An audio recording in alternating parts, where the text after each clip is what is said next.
Okay.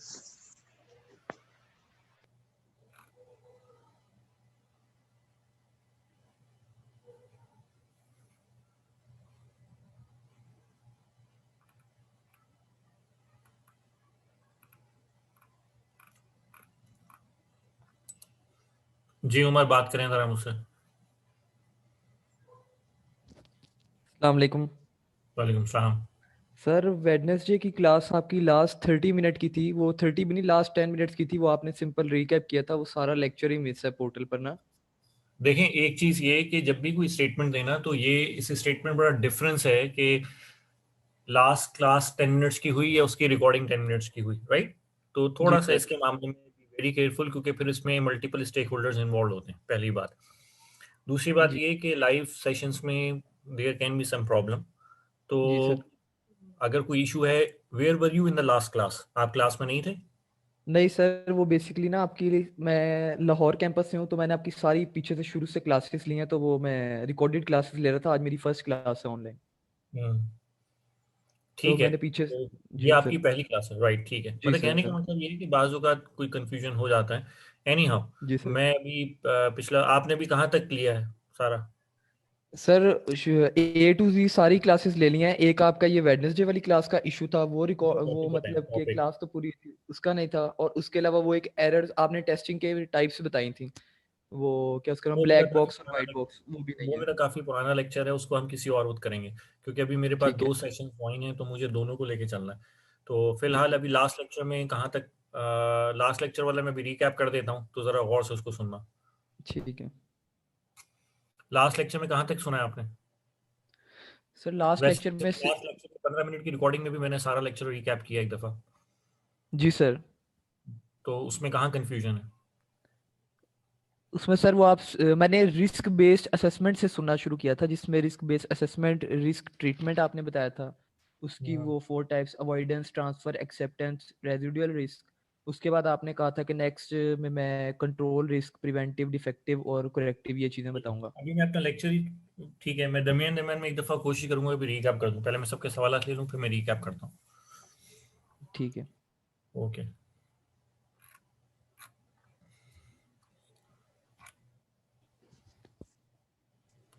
अच्छा, anyone else, किसी का कोई क्वेश्चन है तो मुझसे जस्ट रेज योर हैंड।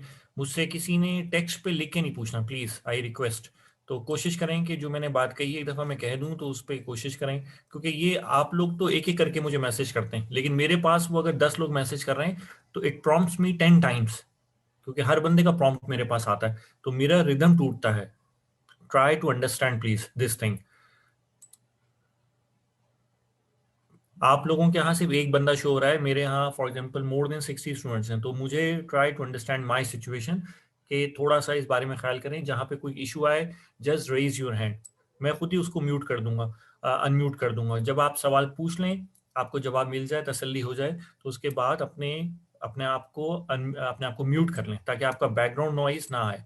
और दूसरी बात ये है कि जब जब मैं सवाल के लिए आपको ओपन करूं, तो बैकग्राउंड में नॉइज को कंट्रोल करें, अदरवाइज नेक्स्ट टाइम मैं किसी को अपॉर्चुनिटी नहीं दूंगा, प्लीज। जी शाहरोज। सर ये मुझे ऑडिट रिपोर्ट नहीं समझ में आई। अस्सलाम वालेकुम। सर वालेकुम अस्सलाम। जी, आप बताएं। बात हमेशा सर ये सलाम से बताइए। जी सर ये ऑडिट रिपोर्ट नहीं समझ में आई मुझे। कंटेंट इसके क्या क्या होंगे? वहां पर जो बुक में है, बहुत ज्यादा कॉम्प्लिकेटेड लिखा हुआ है। आपको ऑडिट का प्रोसीजर पता है सारा? जी सर, वो सारा मेथड तो सारा समझ में आ गया था, लेकिन एंड में रिपोर्ट नहीं समझ में आई सर। वो मैंने कराई भी नहीं, वो मैंने एंड पे सिर्फ यही कंक्लूड किया था कि जो स्टेप सीक्वेंस में मैंने बताए थे। फॉर एग्जांपल, मैंने सबसे पहले बताया कि आप अपना ऑडिट का ऑब्जेक्टिव डिफाइन करेंगे, फिर मैंने जी कहा सर। कि ऑडिट का एरिया डिफाइन करेंगे, फिर जी सर। उमर, ये मैं आपको भी मुखातिब हूँ। उसके बाद ऑडिट का स्कोप डिफाइन करेंगे, फिर हम प्री ऑडिट प्लानिंग करेंगे। प्री ऑडिट प्लानिंग के सारे स्टेप्स मैंने बताया आपको, राइट? फिर मैंने कहा कि हम ऑडिटी के पास जाके एविडेंस कलेक्ट करेंगे। एविडेंस कलेक्शन से पहले हमने सैम्पलिंग करना है, राइट? एविडेंस कलेक्शन के अंदर फिर मैंने कहा कि या तो कंप्लाइंस टेस्ट होगा या सब्सटेंसिव टेस्ट होगा। तो जी सर। कहने का मकसद ये है कि जब आप इन एक्शंस को, जो मैंने कहा है कि हम करेंगे, तो when you will start doing these actions, आप उन्हीं एक्शंस को डॉक्यूमेंट करते जाइए।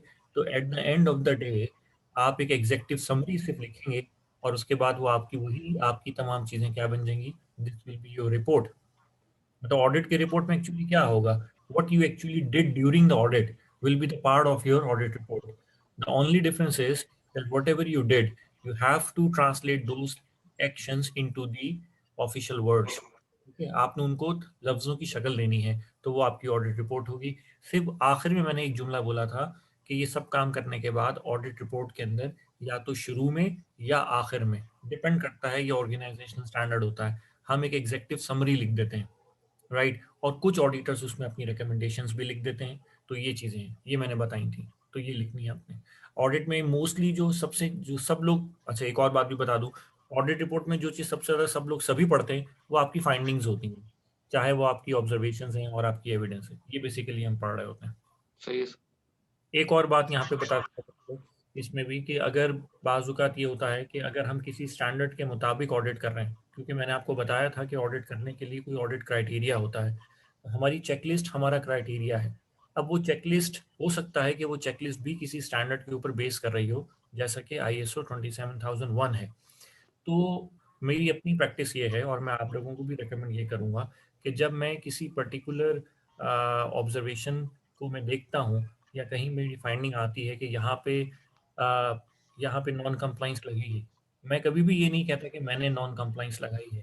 मैं हमेशा ये कहता हूँ कि अगर मुझे कहीं पे नॉन कंप्लाइंस नज़र आई, क्योंकि ये मेरी अथॉरिटी नहीं है कि मैं किसी के ऊपर नॉन कंप्लाइंस लगा दूँ, राइट. मैं नॉन कंप्लायंस को होते हुए देखूंगा तो मैं उसको हाईलाइट करूंगा. माय पॉइंट, मैं इसलिए इन जुमलों में आपको इसलिए बता रहा हूँ तजर्बे की बात, ताकि आप लोग भी एहतियात करें. कल को लोग अगर ये कहें आपको कि आपने एनसी लगा दी, तो आपने एनसी लगाई नहीं, आपने एनसी आइडेंटिफाई की है, right. There is a big difference. दूसरी बात, लोगों को मैंने कहा था ना कि ऑडिट हमेशा एविडेंस बेस्ड होता है. तो मैं अक्सर फिर ये करता हूँ कि अगर हमारा ऑडिट किसी स्टैंडर्ड के अगेंस्ट हो ना, तो स्टैंडर्ड में क्लॉजेज होती हैं. जब आप ये रियल फील्ड में जाओगे तो आपको पता चलेगा.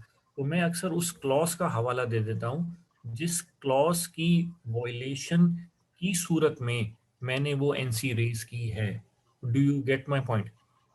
जो जो कि कोई स्टैंडर्ड है जिसके अगेंस्ट हम ऑडिट कर रहे हैं, उसकी जो क्लॉज वायलेट हो रही है, उस क्लॉज का हवाला मैं अपनी फाइंडिंग में दे दूंगा. मतलब मैं टेबल में 2 कॉलम बना देता हूँ. एक कॉलम में लिख देता हूँ कि यहाँ पे फॉर एग्जांपल नॉन कंप्लाइंस हुई है. नॉन कंप्लाइंस क्या है कि यहाँ पे अनऑथोराइज एक्सेस हो रही है या वीक एक्सेस कंट्रोल है. ओके, अब मैं हवाला दे दूंगा कि ये स्टैंडर्ड कि कौन सी क्लॉज इसको सपोर्ट करती है. स्टैंडर्ड में ये लिखा है कि अगर कहीं पे वीक एक्सेस कंट्रोल हो तो वो क्या होगी, नॉन कंप्लाइंस होगी. तो मैं उसका हवाला भी दे देता हूँ. ये अक्सर अपने आपने देखा होगा कि जितने भी इस्लामिक स्कॉलर्स होते हैं वो बात को कोट करने के लिए, किसी हदीस का हवाला देने के लिए क्या करते हैं, बुक्स का हवाला देते हैं ना, जी सर. राइट. कोर्ट का पूरा मुकम्मल हवाला देते हैं कि इस हदीस जो है ये इस इन साहब से इन साहब इन पर्टिकुलर हजरत या साहबा कराम रज़ी अल्लाह अन्हु से मरवी है, राइट. तो उसका हवाला देंगे कौन सी बुक से हमने पढ़ा है. कुरान पाक का होगा तो सिपारे का, सूरत का, आयत का हवाला दिया जाएगा, राइट. तो ये इस तरह की चीज़ मैं कह रहा हूँ. तो ये चीज़ बेहतर होती है, रिक्वायर्ड नहीं होती, लेकिन इट्स अ गुड थिंग. ये शो करता है आपके प्रोफेशनलिज्म. तो ऑडिट रिपोर्ट में जो आप काम कर रहे हैं वो सब चीज़ें आप ऑडिट रिपोर्ट में लिखेंगे, लेकिन ठीक सर. वर्किंग पेपर आपने ऑडिट रिपोर्ट में नहीं लगाने. वो मैं पहले ही बता चुका हूँ. ये जी सर. ऑडिटर्स इंटेलेक्चुअल प्रॉपर्टी है, बल्कि ऑडिटर्स ऑर्गेनाइजेशनल इंटेलेक्चुअल प्रॉपर्टी होती है, राइट. सही है sir. Okay, any other question? No sir. Okay, right, thank you. जी अली मुर्तज़ा. हाँ सर. वालेकुम सलाम. सर मेरा एक सिंपल सा क्वेश्चन मैं पहले भी पूछ चुका हूँ, सिर्फ छोटी सी कंफ्यूजन. सर जो जरूर हमने जरूर. इंटरनल एंड एक्सटर्नल ऑडिटर्स के बारे में पढ़ा था, आपने मुझे बताया था कि यूजुअली जो इंटरनल ऑडिटर होता है वो अनबायस्ड होता है. तो सर क्या बोले इस तरह? मतलब my perception is and my assumption is they should be. Yes sir, they should be. और सर प्रेफर भी यही किया जाता है कि इंटरनली करवाया जाए.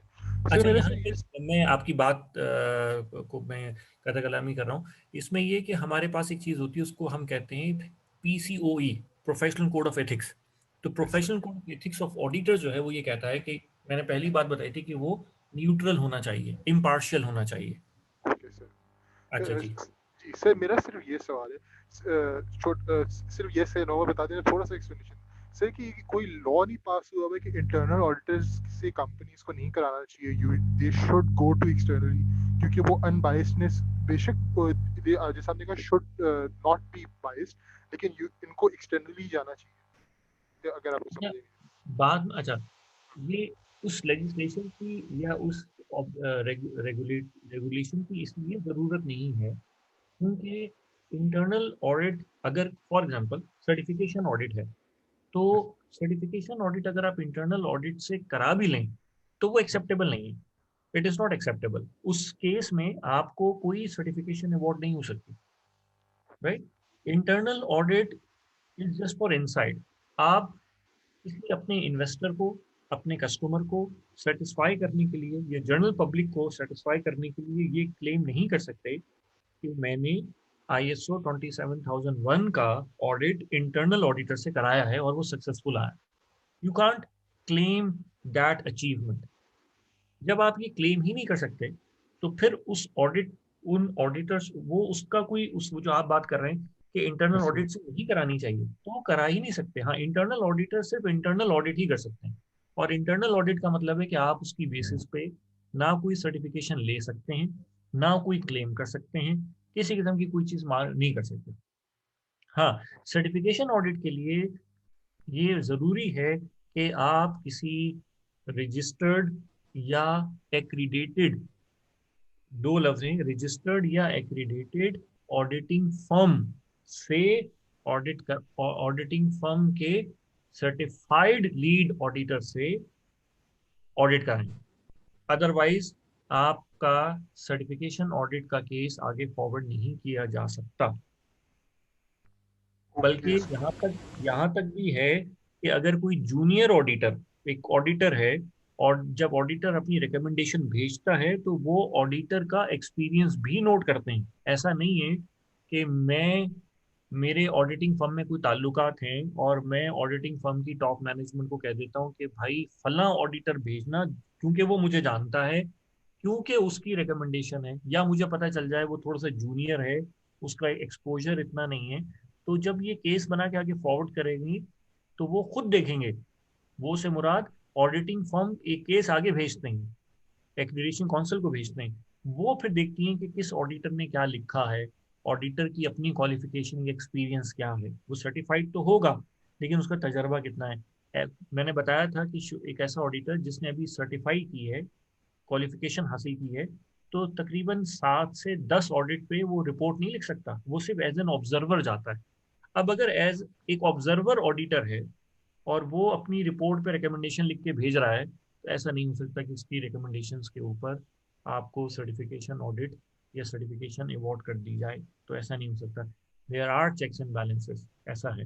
तो इंटरनल ऑडिट पे इस चीज़ की कोई ज़रूरत ही नहीं okay sir, thank you so much sir. है।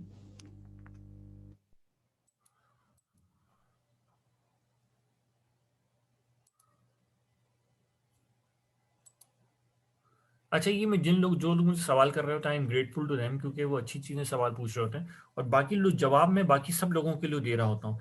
इट डज नॉट मीन कि एनीवन कैन से कि भाई मैं सिर्फ शाहरोज को जवाब दे रहा हूँ। जब मैं जवाब देता हूँ तो फिर मैं कोशिश करता हूँ, तो मैं सबको ही जवाब दे रहा होता हूँ बेसिकली। जी, anyone having any other question please.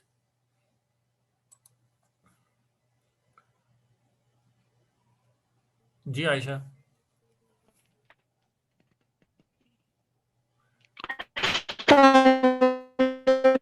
Sir sir ये इनहेरेंट रिस्क, कंट्रोल रिस्क और ये वाली टॉपिक्स हैं। सलाम। जी जी, मैं अभी मैंने ये कराने हैं।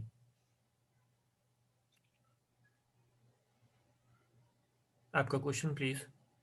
ये वाले कराने हैं ना अभी, मतलब इक्वेशन भी एक इन्होंने लिखी हुई थी बीच में, बताएं। अभी मैंने रिस्क नहीं कराया, ऑडिट रिस्क नहीं कराया, मैंने सिर्फ रिस्क कराया। और ऑडिट ये वाला मैंने पूछना है कि ये वाला टॉपिक अभी नहीं करवाया ना, ऑडिट रिस्क वाला? नहीं कराया, अभी कराऊंगा मैं। Any other question please. सही है। और इसमें एक और भी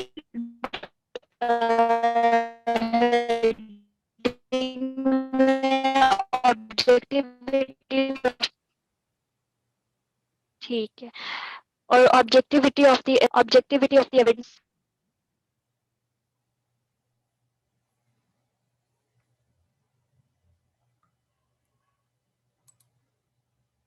आयशा प्लीज अपना ये बैकग्राउंड नॉइज ठीक करें। हेलो जी जी, ये थोड़ा सा माइक दूर रखें, थोड़ा सा प्लीज माइक दूर रखें ताकि चीज क्लियर हो।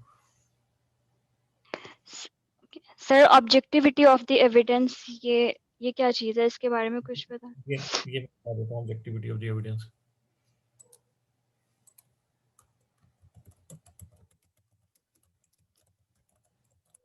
और कोई चीज आयशा? No sir.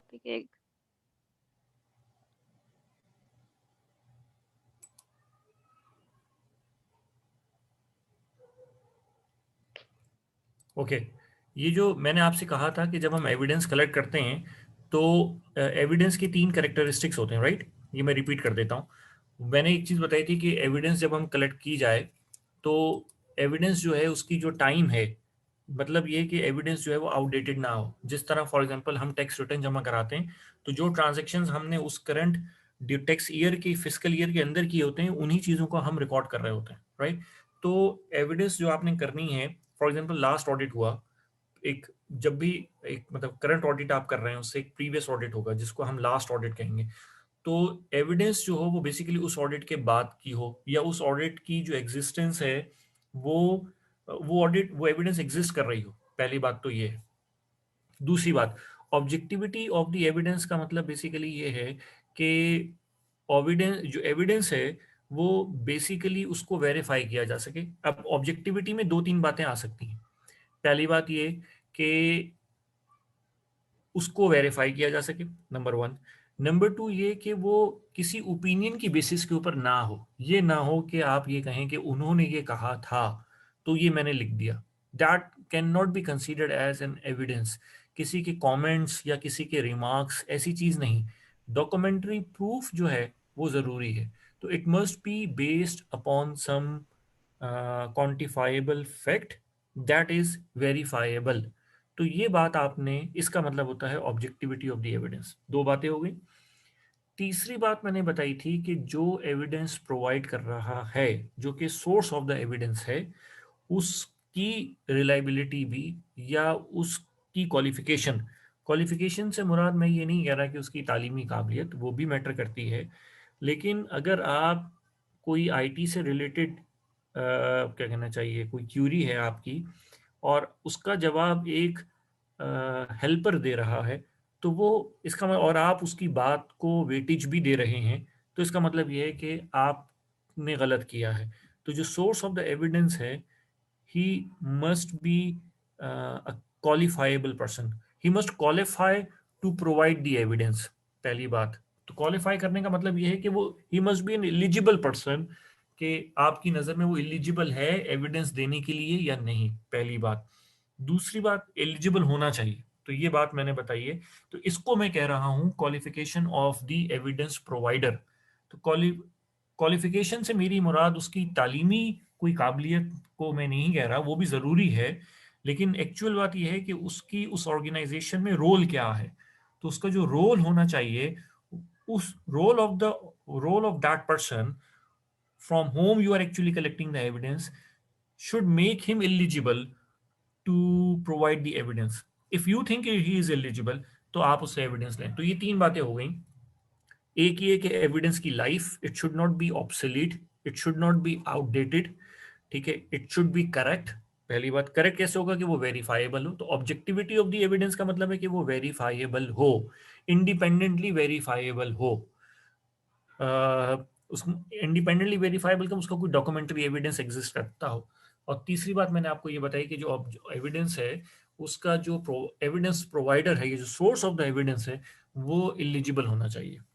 तो ये बात इसका इन 3 कैरेक्टरिस्टिक्स मैंने आपको बता दी। इसमें ऑब्जेक्टिविटी तो आपको समझ आ गई होगी कि वो किसी फैक्ट्स पे बेस करनी चाहिए, वो कोई कमेंट कोई रिमार्क्स की बेस पे नहीं होनी चाहिए, वो इंडिपेंडेंटली वेरीफाइबल और बाइस्ड ओपिनियन ना हो किसी का। It should not be an opinion, और to the extreme situation it should not be biased opinion. अगर ओपिनियन है भी सही तो it should not be the biased opinion. पहली बात। वैसे तो it should not be an opinion, if it is the opinion that you are actually accounting for, then it should not be biased, पहली बात। तो ये बात थी। यहाँ पे आई होप के कंफ्यूजन क्लियर हो गई होगी। जी आशा, एनी कंफ्यूजन्स? यस सर, हो गई है बस खत्म। ओके यही राइट, पूछना। Thank you.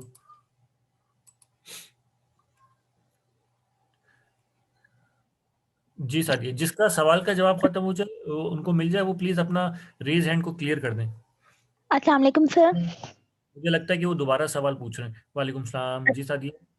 सर मैंने आपसे पूछना था, ये इधर है monitoring and control layer, MCL और EAM, ये थोड़ा सा डिफाइन कर देंगे आप? और सर ये आगे ऑडिट डेटा वेयर हाउस है। अभी हम उस इन साइड पे तो दोनों आए नहीं। ये कहाँ से आप पढ़ रही हैं? सर बुक से। बुक से तो पढ़ रही हैं, मतलब सेक्शन कौन सा है? सर ये क्लासिफिकेशन ऑफ ऑडिट्स के बाद आ रहा है ये। ओके अच्छा, ये चैप्टर कुछ चीजें ऐसी हैं जो कि इन्होंने बेरब्त दी हुई हैं। ये मैं अपने सीक्वेंस से लेके चल रहा हूँ। जब मैं कोई चैप्टर पढ़ा रहा हूँ ना, आपने उस चैप्टर के दौरान फिक्रमंद नहीं होना। बहुत ठीक सारी हो चीजें गया। सीक्वेंस के हट के पढ़ाऊंगा, क्योंकि वो चीजें उस लॉजिक सीक्वेंस में नहीं आ रही होती। तो जो है EAL, इसको बोलते हैं एम्बेडेड ऑडिट लेयर। ये मैं बता देता हूँ, ये थोड़ा सा फ्यूचरिस्टिक कॉन्सेप्ट है। बाहर ये मैं भी एक्सप्लेन कर देता हूँ, और ऑडिट डेटा वेयर हाउस भी एक्सप्लेन कर देता हूँ। जी, और सर ये फ्यूचर ऑडिट भी अभी आपने पढ़ाना है ना? कौन सा ऑडिट? Future audit. ये फ्यूचर ऑडिट का ही सेक्शन होगा मेरे ख्याल से। ये जी हेडिंग सर, है। जी फ्यूचर ऑडिट हेडिंग है। ओके, मैंने आप लोगों को लास्ट क्लास में आर्टिफिशियल इंटेलिजेंस का एक कॉन्सेप्ट दिया था ना, जी जी तो वो जी बेसिकली सर। उससे रिलेटेड है। लेकिन ये एक दो चीजें रह गई हैं, मैंने करानी है, क्योंकि ये पहले में एक टॉपिक है कंप्यूटर असिस्टेड ऑडिट, वो कराऊंगा तो मैं ये करा पाऊंगा। थैंक यू सर, बहुत शुक्रिया। हो गया, बस यही कंफ्यूजन थी। Okay, any other question please? किसी का कोई और सवाल?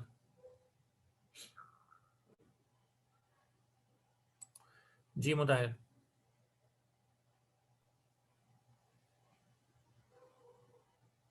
अस्सलाम वालेकुम।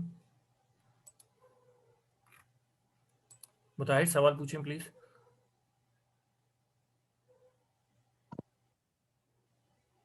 ऑडिट के वक्त हमारे पास सारी चीजें वेरीफाइबल होनी चाहिए।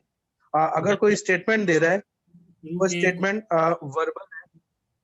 प्लीज, आपके शुरू की कुछ अल्फाज मुझसे मिस हो गए, प्लीज रिपीट। मेरा क्वेश्चन ये है सर कि ऑडिट की फाइंडिंग या रीडिंग ले रहे हैं, तो उस वक्त आपने जैसा कहा कि सारी चीजें हमारे पास वेरीफाइबल होनी चाहिए।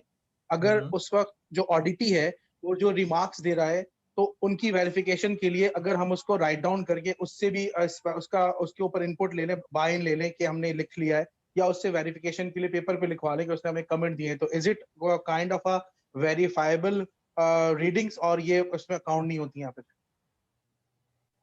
मतलब आप कमेंट लेके आप एक तरह की उससे सिग्नेटरी स्टेटमेंट ले रहे हैं?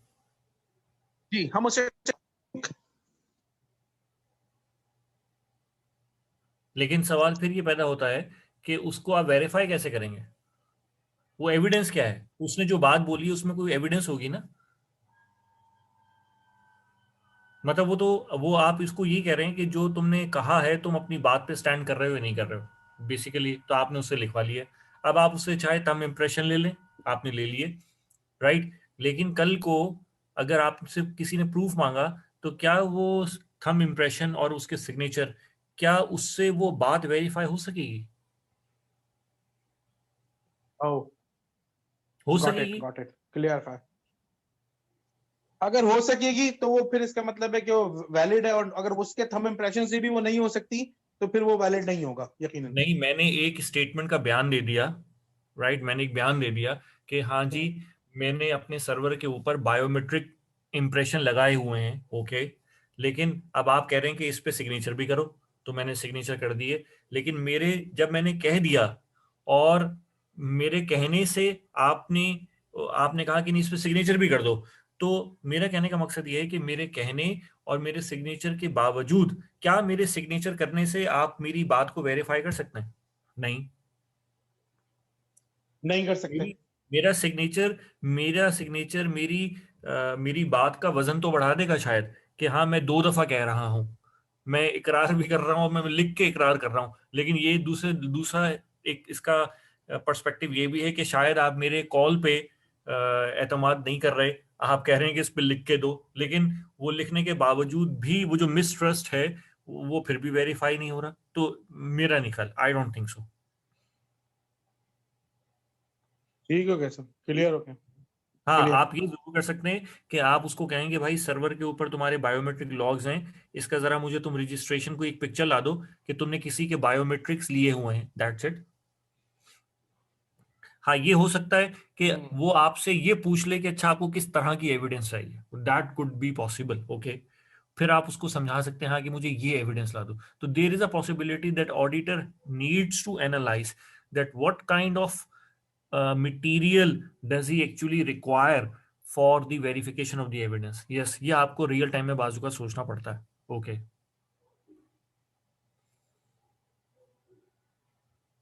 ठीक हो गया sir. Okay, thank you.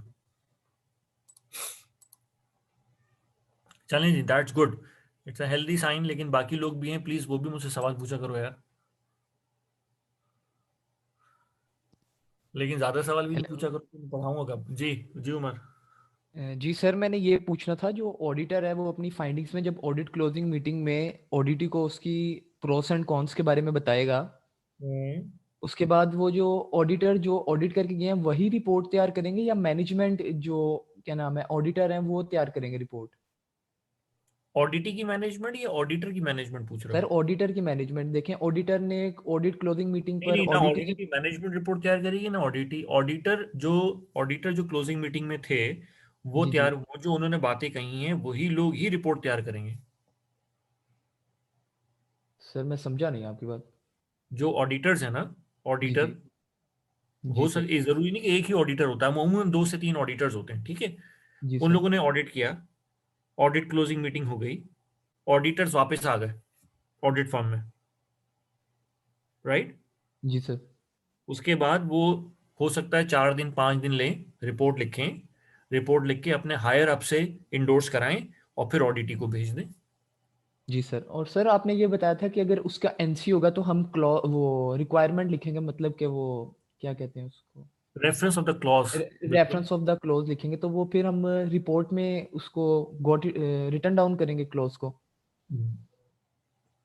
Close clause को, बिल्कुल बिल्कुल जी सर। और बिल्कुल। फिर वो एनसी, फिर सर उससे मतलब कि उसको सर्टिफिकेशन नहीं मिलेगी ऐसे? नहीं, ये ऐसा देखें, इसमें ये होता है कि सर्टिफिकेशन ऑडिट में अ, हमने बेसिकली उसमें हम करते क्या हैं, हम सर्टिफिकेशन ऑडिट के लिए गए। मैं आपको एक रियल सिनेरियो बता रहा हूँ। हमें एनसी नजर आई, 4-5 एनसीज थी, ठीक है। अब हमने उनको एक टाइम पीरियड दे दिया, या एक म्यूचुअल कॉन्सेंसस से टाइम पीरियड डिफाइन हो गया कि हाँ जी ये इतने अरसे में ये फॉलो अप या इसके ऊपर करेक्टिव एक्शंस हो जाएंगे, ठीक है। जी सर। तो हमने अभी वो जो फाइंडिंग्स थी ना वो हम आगे नहीं भेजी, फिर हमने फॉर एग्जांपल हमने आगे उस कौंसल को नहीं भेजी जो यूके में है, फॉर एग्जांपल जिसने सर्टिफिकेशन को अवॉर्ड करना है, इंडोर्समेंट करनी है। हमने वो रिपोर्ट भेज दी ऑडिटी को, ओके।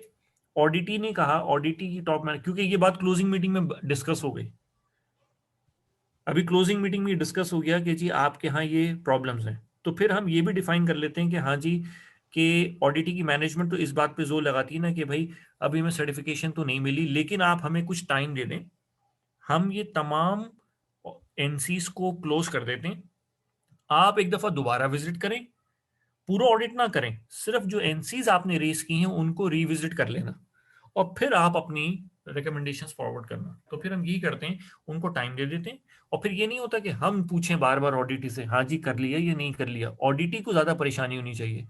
फिर ऑडिटी जब अपनी तमाम करेक्टिव एक्शंस ले लेता है और उन एनसीज को रेस कर लेता है, राइट, और फिर हम जी उन सर। एनसीज को वो फिर हमें रिक्वेस्ट करता है, हम फिर उनको विजिट करते हैं, और हम उन एनसीज को अगर हमें लगा कि हाँ अब इन्होंने वाकई प्रॉपरली उसको एड्रेस कर लिया है, तो हम एनसीज को क्लोज कर देते हैं, और क्लोज करने के बाद फिर एक रिपोर्ट रिकमेंडेशंस फॉर सर्टिफिकेशन वो आगे फॉरवर्ड कर देते हैं एक्रीडेशन काउंसिल को।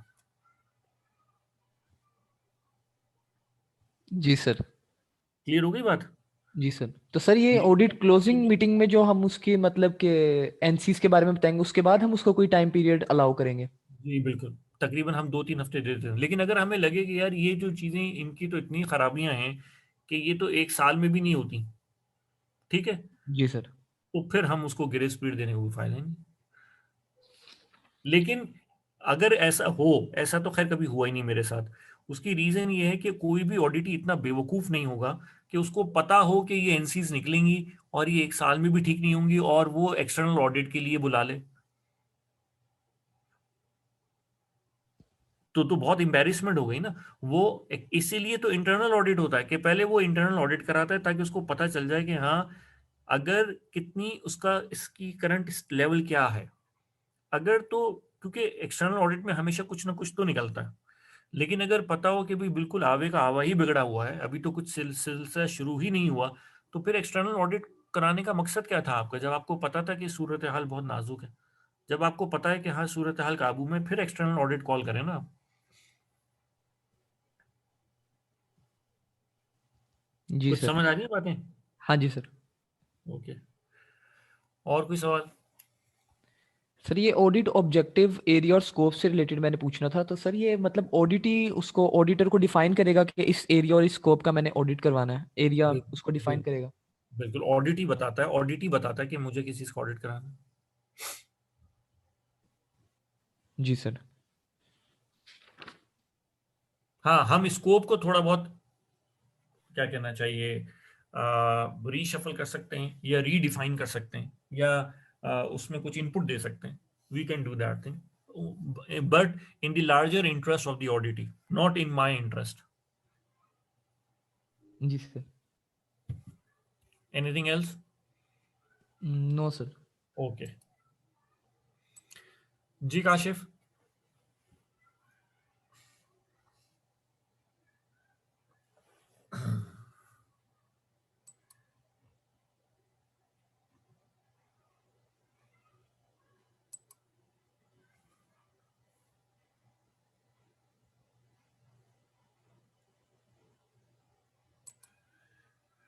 Kashif, I hope, I think you are not here. Okay, चलें जी, हम नेक्स्ट चलते हैं, हम अपना सीक्वेंस शुरू करते हैं।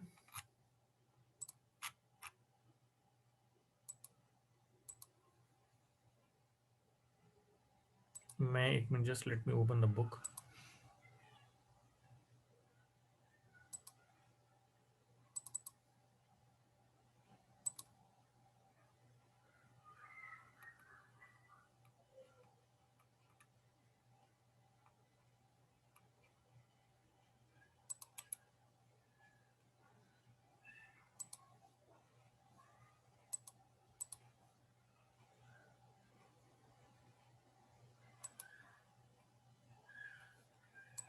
मैं ज़रा आप लोगों से ये डॉक्यूमेंट शेयर कर लूँ।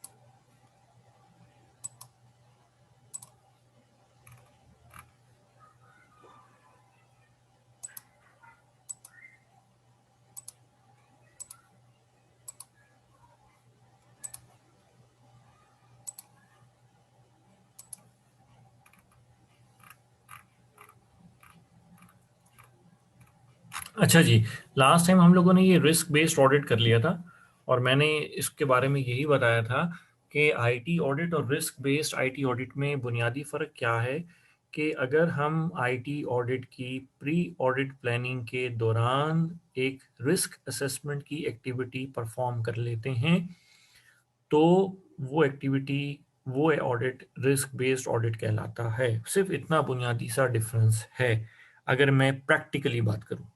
किताब में डेफिनेटली चीज़ें मुख्तलिफ होंगी।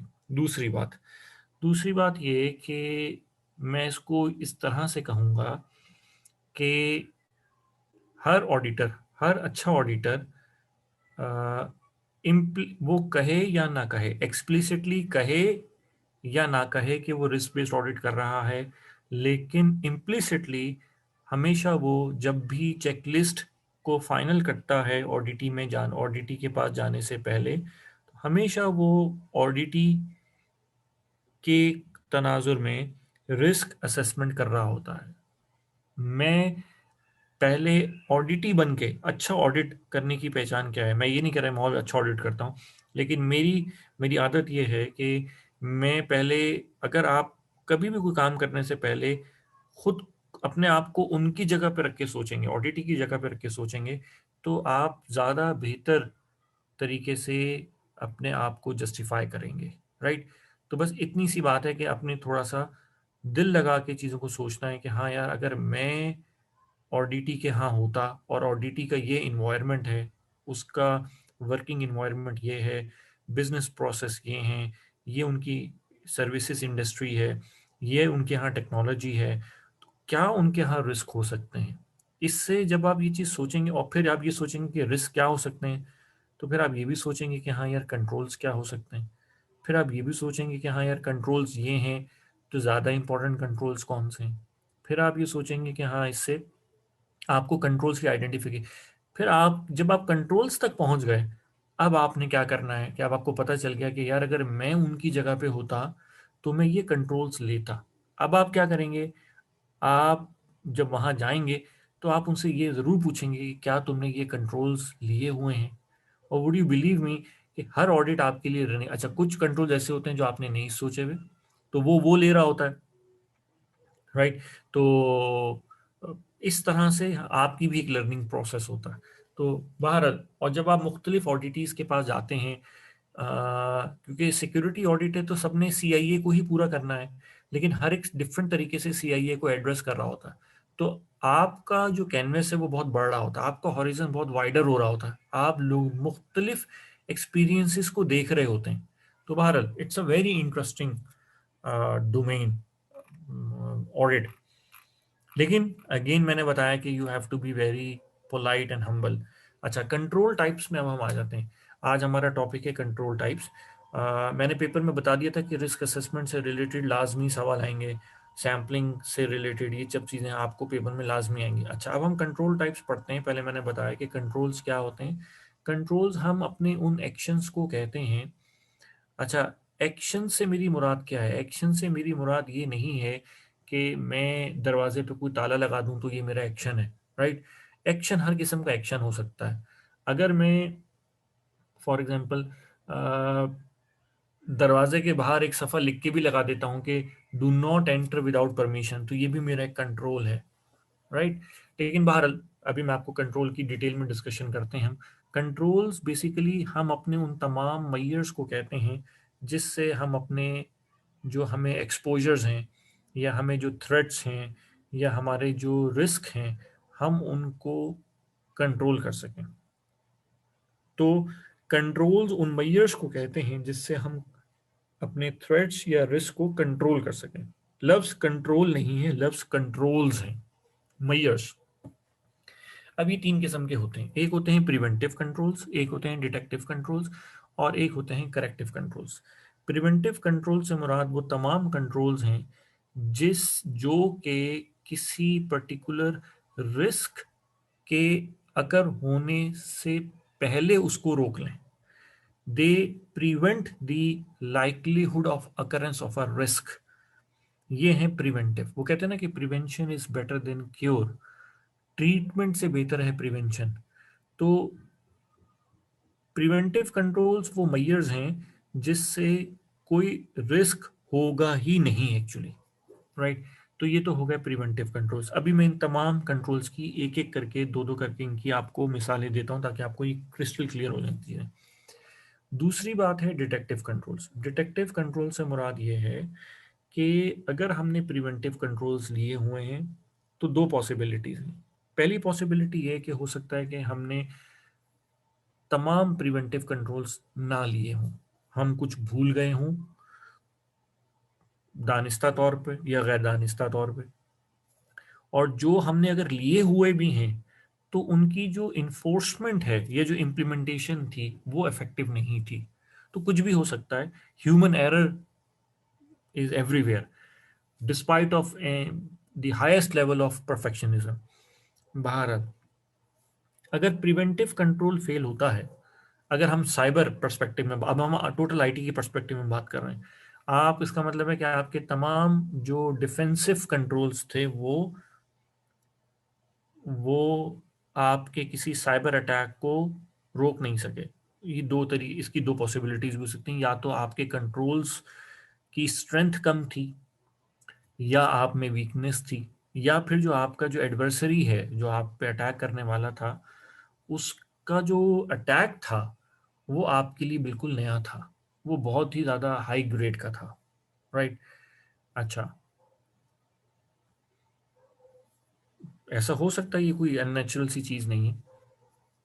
तो उस सूरत में फिर आपका जो रिस्पॉन्स होना चाहिए वो क्या होना चाहिए? आपका रिस्पॉन्स फिर ये होना चाहिए कि आपको जब कोई अटैक हो गया, तो अटैक होने के कितनी देर तक आपको पता ही नहीं चला कि अटैक हुआ है। ये वक्त जितना ज़्यादा होगा, ये आपकी इनकेपेबिलिटी को रिफ्लेक्ट करेगा। अटैक का होना ये तो नाकामी है किसी हद तक, लेकिन अटैक के होने के बाद उसके बारे में खबर ना होना, लाइल्मी होना अटैक के बारे में, ये उससे भी बड़ी गलती है। तो अब कितनी जल्दी आपको उसके बारे में, आपको उसका पता चल जाए, ये आपकी एक और सक्सेस होती है। तो डिटेक्शन के दो मतलब होते हैं कि अटैक क्या हुआ, what was the attack, cyber attack क्या था, क्योंकि साइबर अटैक्स के भी कई तरीके हैं। अटैक किस पे हुआ, राइट, और वो अटैक, उसका जो इम्पैक्ट है वो कहाँ तक गया, ठीक है। क्योंकि ये कोई ऐसी चीज़ तो है नहीं कि कोई बम पड़ गया या कोई खुदा न खास्ता आग लग गई, ये तो इनविजिबल सी चीज़ होती है। तो मैं इसकी मिसाल देता हूँ कि अगर फॉर एग्जांपल मेरा वेब सर्वर है वो हैक हो गया, तो वायरस, कंप्यूटर वायरस एक ऐसी चीज़ है, वुड यू बिलीव मी, कि ये अपने आप को ना स्प्रेड करता है, फैलाता है। अब अगर एक तो चीज़ थी कि वायरस आ गया, फिर वायरस ने अपना कितना फैलाव किया, ये आपको डिटेक्ट करना है। फॉर एग्जांपल आपके अगर 25% डिजिटल एसेट्स अफेक्टेड हैं, तो आप क्या करेंगे, उन 25% को बाकी 75% डिजिटल एसेट से डिस्कनेक्ट कर देंगे, ताकि वो भी अफेक्टेड ना हो। लेकिन अगर आपको यही नहीं पता चला कि वायरस आया था, कहाँ आया था, कितने अफेक्ट हुए, तो फिर जब सब अफेक्ट हो जाएंगे तो फिर आपको पता चलेगा कि हाँ जी, तो सभी हो गए। तो that is detective control. Identification, realization that error has been occurred. What error has been occurred? What else has been affected? What impact had it caused? ये सब चीजें। करेक्टिव कंट्रोल्स क्या हैं? ये वो कंट्रोल्स हैं कि अब वायरस आ गया, वायरस ने किसी चीज को इन्फेक्ट कर दिया, कंटिमिनेट कर दिया, ठीक है। अब आपका काम क्या है कि वो जो कंटिमिनेशन हुई है, आपने उसकी प्यूरिफिकेशन करना है। तो करेक्टिव कंट्रोल से मुराद वो चीज़ होती है जिससे आप अपने तमाम वो जो नुकसान हुआ है,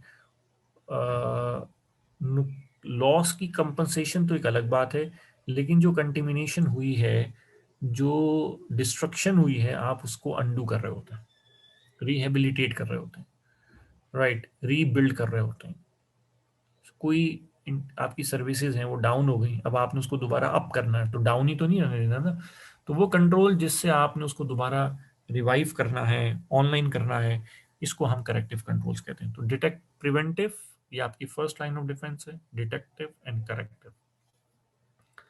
ये आपके 3 किस्म के हो गए कंट्रोल्स, ये तो इनकी डेफिनेशंस हो गई। अब मैं इनकी आपको एक एक से कई ज़्यादा एग्जांपल्स दे देता हूँ। प्रिवेंटिव कंट्रोल्स में क्या चीज़ें आएंगी? नंबर 1, ये चाहे आप लिख लें अपने पास, ऑर्गेनाइजेशनल पॉलिसी का होना, right, existence of laws, laws का होना, कानून का होना, पॉलिसी का होना। तो सिंपल आप वर्ड लिखते जाएं, पॉलिसी, इंफॉर्मेशन सिक्योरिटी पॉलिसी, ये क्या है? ये कंट्रोल है, प्रिवेंटिव, ये होगी तो आगे होगा। Number 1 policy. Number 2 segregation of duties, ये भी प्रिवेंटिव कंट्रोल की मिसाल है। नंबर 3, इसके अलावा प्रिवेंटिव कंट्रोल की, चलो मैं यहाँ लिखता जाता हूँ, let me write the examples. Policy, SOPs, standard operating procedures are the SOPs. Segregation of duties, risk assessment, अगर आप रेगुलर बेसिस पर अपनी रिस्क असेसमेंट कर रहे हैं तो ये भी प्रिवेंटिव कंट्रोल्स है। ओके, अच्छा जी, डाटा इंक्रिप्शन, ये क्या है? प्रिवेंटिव कंट्रोल है। अच्छा जी, पॉलिसीज का होना, ऑर्गेनाइजेशनल स्ट्रक्चर,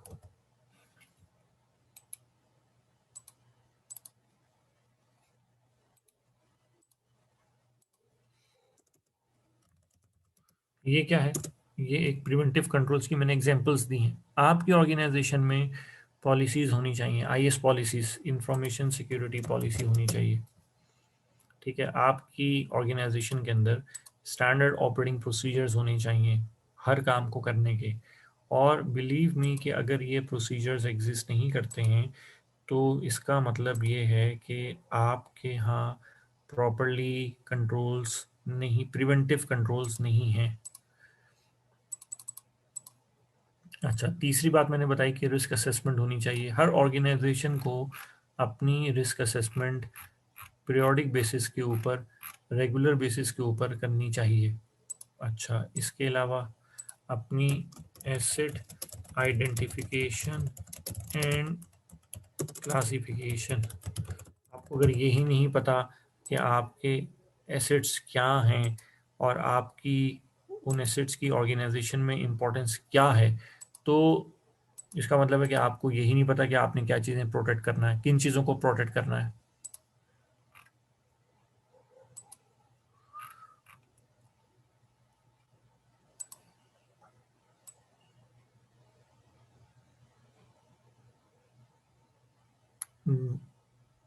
एक minute please.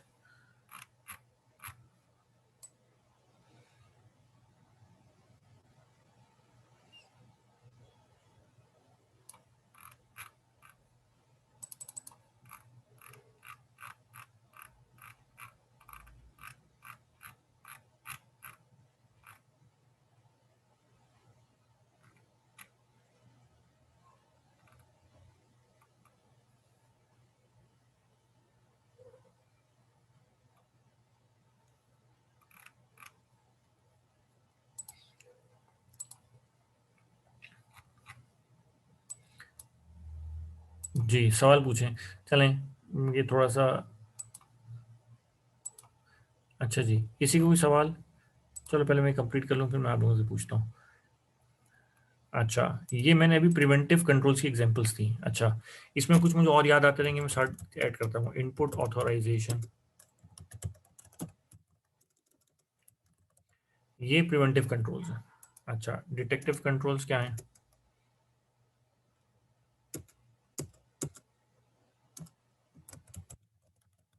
Antivirus, anti malware, ये डिटेक्टिव कंट्रोल्स हैं। करेक्टिव कंट्रोल्स, अच्छा, इसी तरह internal audit, external audit,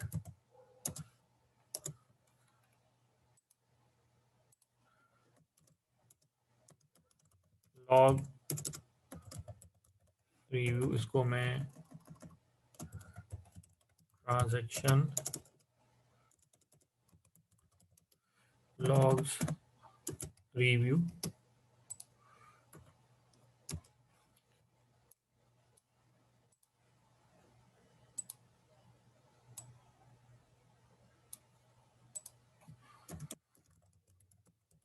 performance reviews,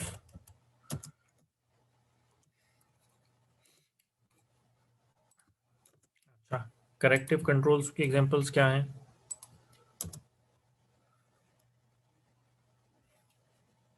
अच्छा यहाँ मैं एक और ऐड कर रहा हूँ, firewall.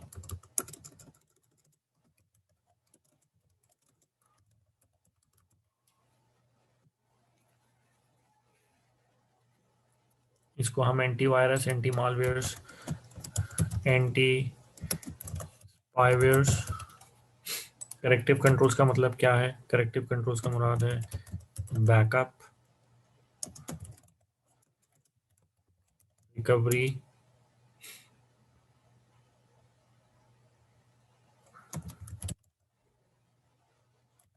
Business continuity planning, BCP plan,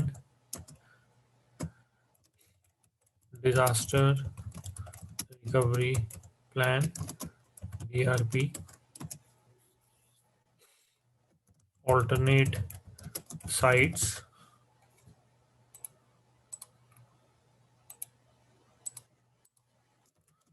insurance,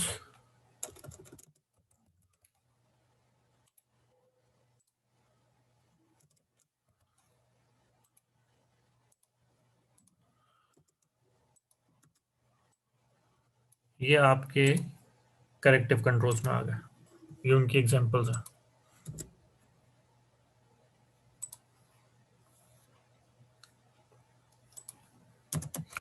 input validation,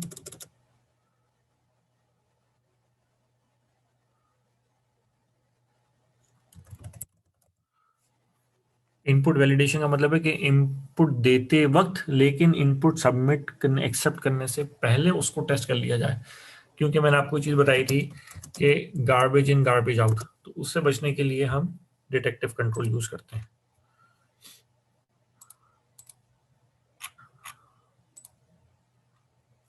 information security policy, standard operating procedures,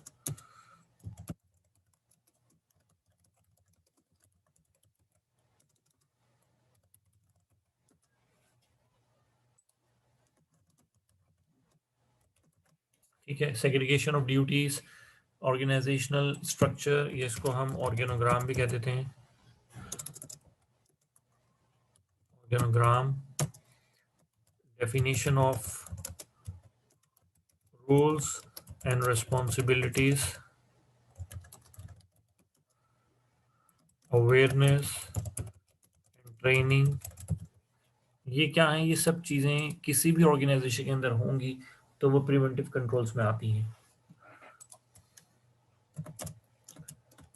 restricted access,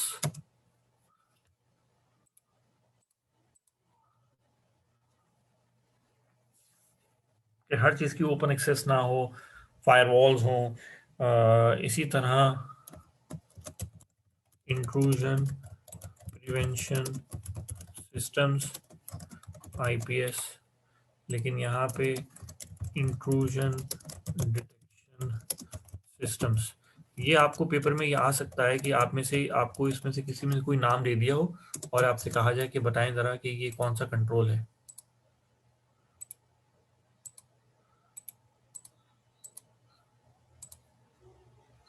इसी तरह सुपरवाइजरी रिव्यूज,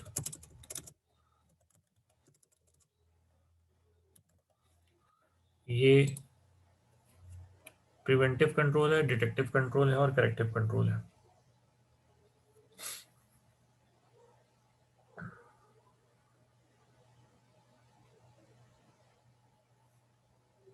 इसी तरह एक्टिविटी लॉगिंग और ये जो मैंने ऊपर बोला था ट्रांजैक्शन लॉग रिव्यू, ये बात याद रखिएगा कि ये दो अलग अलग बातें हैं। Audit logging, activity logging, activity log होगी तो हम उसकी बेसिस के ऊपर रिव्यू कर पाएंगे, तो ये दोनों डिटेक्टिव कंट्रोल्स हैं।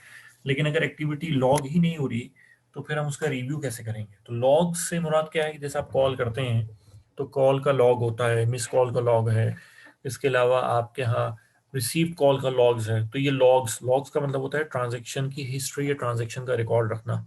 अब यहाँ मैं थोड़ी देर के लिए रुकता हूँ और ये जो मैंने लिस्ट बनाई है इसमें से मुझसे पूछें कि अगर किसी का कोई सवाल है, जस्ट रेज योर हैंड्स।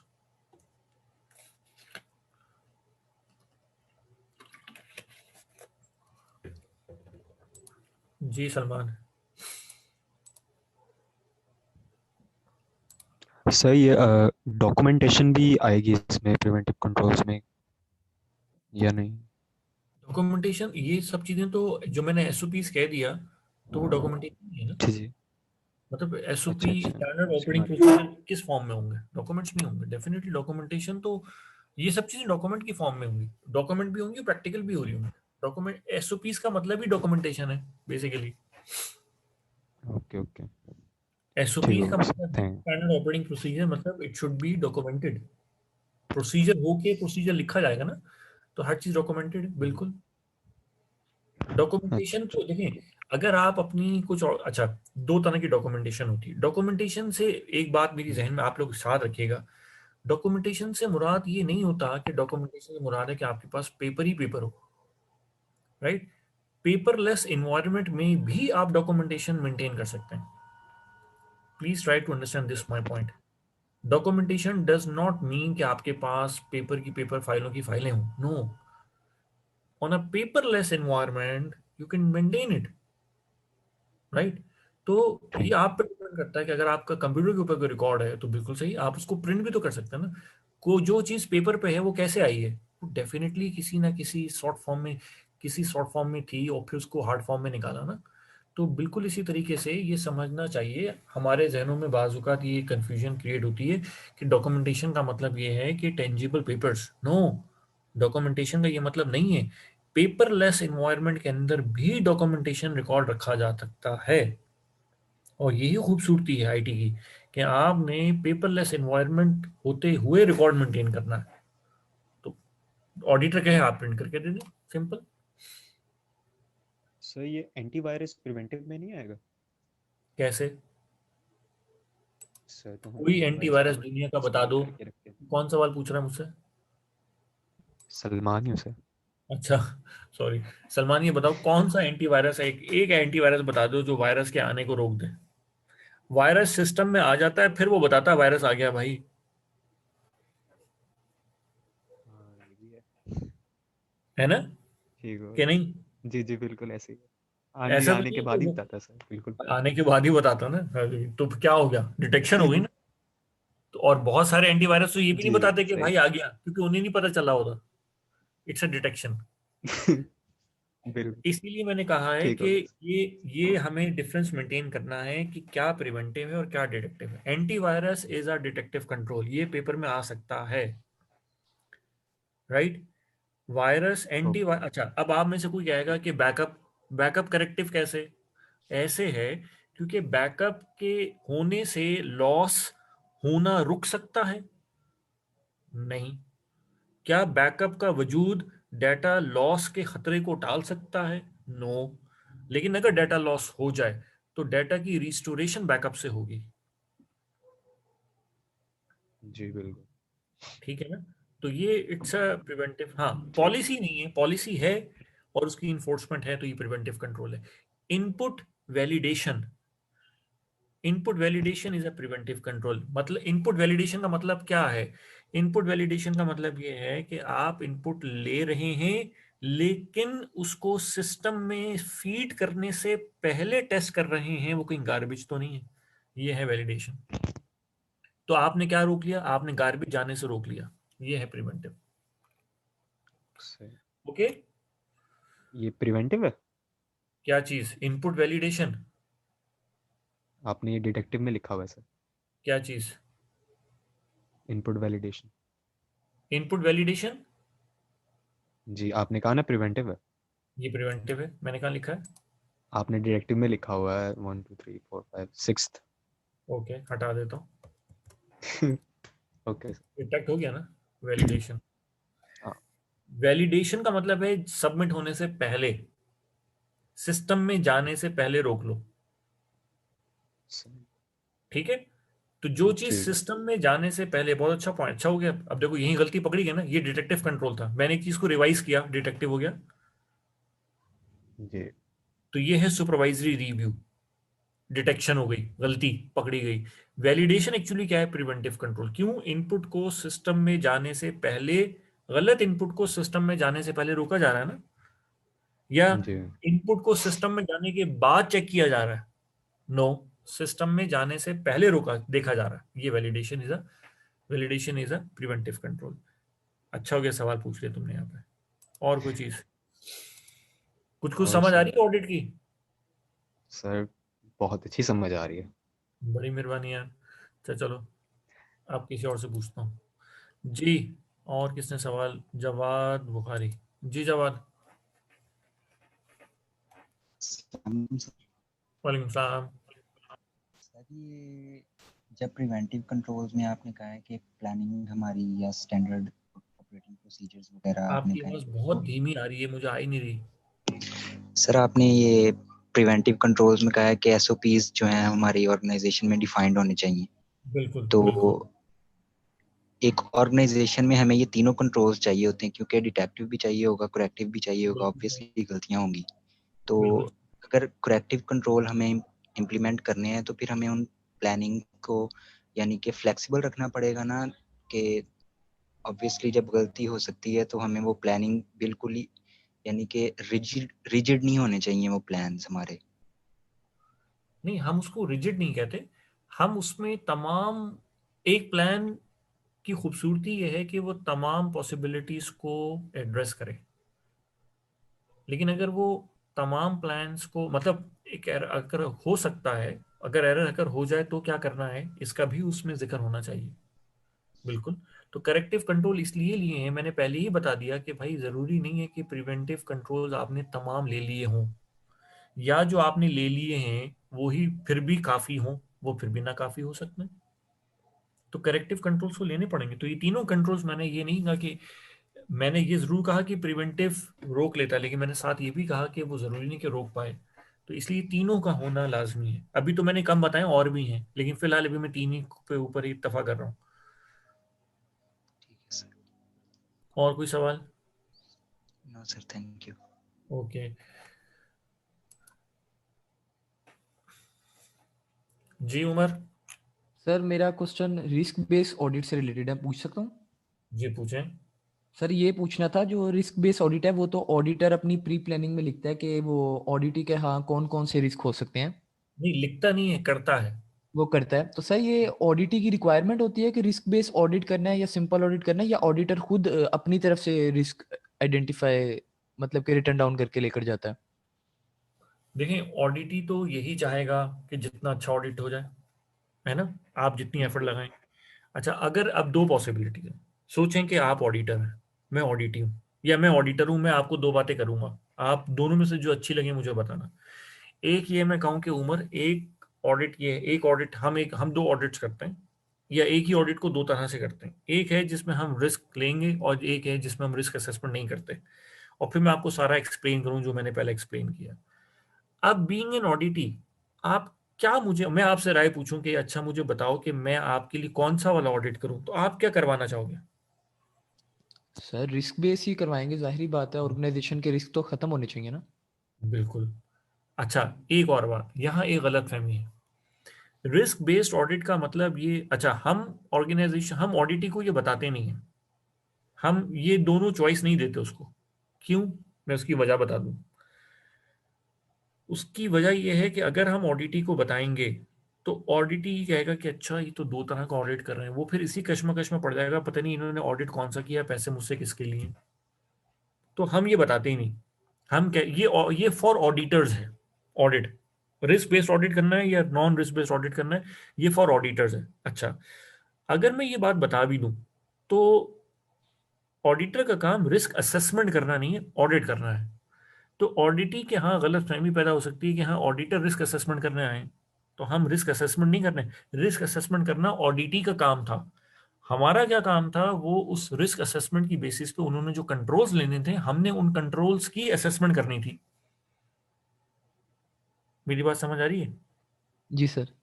तो अक्सर ऑडिटी ये कंफ्यूज हो जाते हैं, वो ये समझते हैं कि ऑडिट करने नहीं आए, ये तो हमें रिस्क असेसमेंट करवाने आए हैं। तो भाई risk assessment is a consultancy job, auditing is a audit job, तो there must be a difference. तो ये फॉर ऑडिटर्स है, ये हम ऑडिटी को नहीं बताते कि हम ये करेंगे, हम उसको कहेंगे भाई हम आपको ऑडिट करने आ रहे हैं, दैट्स इट। सर हम सिर्फ ये चेक करते हैं जो ऑडिट के पास जो रिस्क है उसने किस तरह से उस रिस्क को आइडेंटिफाई किया हुआ है, उसको मतलब कि करेक्ट किया है कि नहीं किया। हम ये अब डिपेंड करता है कि हम ऑडिट किस चीज का कर रहे हैं। अगर मैं रिस्क मैनेजमेंट का ऑडिट कर रहा हूं उसके, तो मैं ये देखूंगा, ओके। लेकिन अगर मैं उसकी सॉफ्टवेयर डेवलपमेंट के एरिया का ऑडिट कर रहा हूं, तो फिर मैं डिफरेंट चीजें देखूंगा। सर फिर सॉफ्टवेयर से रिलेटेड देख लेंगे कि उसने एंटीवायरस और ये चीजें की हुई हैं कि नहीं। हाँ, तो ये मैं सोचूंगा ना पहले कि यार अगर मैं उसके सॉफ्टवेयर के सेक्शन को ऑडिट कर रहा हूँ, तो सॉफ्टवेयर की डोमेन में क्या क्या रिस्क हो सकते हैं, यही तो मैं कह रहा हूँ। जब आप ये सोच के ऑडिट करने जाएंगे ना, तो आप बहुत कॉन्क्रीट ऑडिट करेंगे। ठीक है सर। ठीक है, ऑडिटी को नहीं बताना, आपने ये खुद करना है। तो मैं तो ये कह रहा हूं कि तमाम ऑडिटर्स को ये करना चाहिए। ठीक है। देखो, ये वही चीज है ना कि आप एक काम, देखा जाए तो क्या कर रहे हैं, आप एक काम को करने से पहले और ज्यादा सोच रहे हैं। तो जब आपको किसी काम करने से पहले ज्यादा ब्रेनस्टॉर्मिंग करेंगे, तो वो काम उतना ही अच्छा होगा ना। जी सर। रिस्क असेसमेंट क्या है? रिस्क असेसमेंट एक सोच का जाविया है, एक नया जाविया है। तो जब हम ऑडिट करने से पहले एक नए जाविये में ऑडिट को सोचते हैं, तो नतीजा क्या निकलता है? हम बहुत बेहतरीन किस्म की चेकलिस्ट तैयार करते हैं, और जब हम चेकलिस्ट हमारी बेहतरीन होगी, तो हम ऑडिट भी उतना शानदार करेंगे। जी सर। चेकलिस्ट सिर्फ सवालनामा नहीं है, यही मैं समझाना चाह रहा हूँ। अब एक्चुअली आप लोग भी प्रैक्टिकल उसमें नहीं हो ना, तो ये चीजें जो मैं अभी बातें कर रहा हूँ ना, जब आप इंशाल्लाह लाइफ प्रैक्टिकल उसमें आओगे, तो आपको क्लियर होंगे कि हाँ यार, ये समथिंग जो कि वर्ड्स प्रैक्टिक बुक में नहीं लिखे, प्रैक्टिकल बोल रहे हैं। कुछ क्लियर हो जी रहा है? सर। जी सर। Okay, right. अच्छा, जो लोग जॉब में हैं और कोई ऑडिट करते हैं, तो मैं ये चाहूंगा कि वो लोग भी अपना कोई एक्सपीरियंसेस मुख्तसरन अपना शेयर करें, ताकि बाज़ औक़ात स्टूडेंट जब अपनी ज़बान में किसी स्टूडेंट को समझाता है, तो उसको ज़्यादा अच्छा समझ आ जाता है बाज़ औक़ात बनिस्बत जब कोई टीचर उसको समझाए। तो again, anyone wants to like share his or her experiences? आपने ऑडिट नहीं किया, लेकिन किसी ने होते हुए देखा हो, या कोई ऐसा चीज हो, तो जरूर शेयर करना। ये उमर और सलमान, अपने रेज हैंड्स को कैंसिल कर दो, ताकि अगर सवाल और है तो मैं फिर अनम्यूट करूं।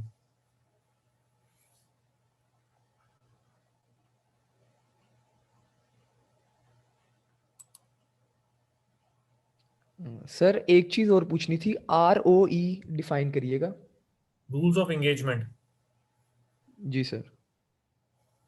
और बताऊं? काफी है। जी सर बता दें।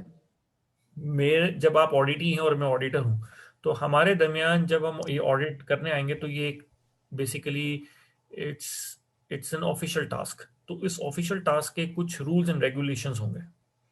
For example, being an auditor, I may come across to very confidential information of yours, so you must want कि I should not disclose that information to anyone. इसको हम कहते हैं नॉन डिस्क्लोजर। तो कुछ चीजें जो आप चाहते हैं, जिनका आप ऑडिटर को पाबंद करना चाहते हैं, और ऑडिटर कुछ चीजों का ऑडिटी को पाबंद करना चाहता है, तो वो फिर मुश्तरका तौर पे एक हम क्या बना लेते हैं, एक मुआहदा लिख लेते हैं, जिसमें हम एक दूसरे के अपने अपने इंटरेस्ट की बातें उसमें लिख देते हैं। तो उस पूरे मुआहदे को हम कहते हैं रूल्स ऑफ एंगेजमेंट। जी सर। इसको सॉफ्टवेयर की टर्मिनोलॉजी में मैंने क्या कहा था, जब कोई क्लाइंट को कोई वेंडर सर्विसेज देता है, तब भी वो एक एग्रीमेंट लिखता है, और उस एग्रीमेंट को कहते थे सर्विस लेवल ऑडिट। एग्रीमेंट। जी सर्विस सर। लेवल ऑडिट कहाँ से आ गया यहाँ पे? सर्विस लेवल वो एग्रीमेंट। ऑडिट चार्टर जेन में आ गया था मेरे। वो गलत आया ना, ओके।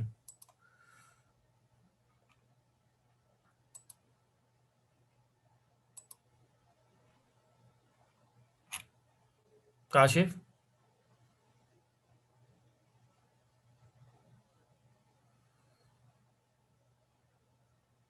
पहले काशिफ ने हाथ खड़ा रखा, अब जो है माइक खुला छोड़ के चले गए। किसी का सवाल कोई और? जी सलमान। सर ये आईपीएस और आईडीसी समझा दें, और इसके अलावा मैंने पूछना था ये जो अलार्म्स वगैरह होते हैं और ये सेंसर्स वगैरह होते हैं कंपनीज में लगे हुए, तो ये भी डिटेक्टिव में आएंगे या प्रिवेंटिव में आएंगे? ये तो भी मैं फायर बताऊंगा, अलार्म्स वगैरह। फिजिकल कंट्रोल्स में आता है, ये बताता हूँ मैं। और एक दफा सवाल पूछ ले यार, हर 10 मिनट के बाद सवाल पूछ लेता तुमसे। और कुछ आईपीएस और आईडीसी सर। आईडी बस सही है। देखो तो सही मैंने क्या लिखा है, इंट्रूजन डिटेक्शन सिस्टम लिखा हुआ आईडीसी। और कोई सवाल? रेज एंड कैंसिल करो सलमान। अच्छा जी, इसके अलावा ये हमारे कुछ होते हैं फिजिकल कंट्रोल्स, ठीक है, जिसमें हमारे पास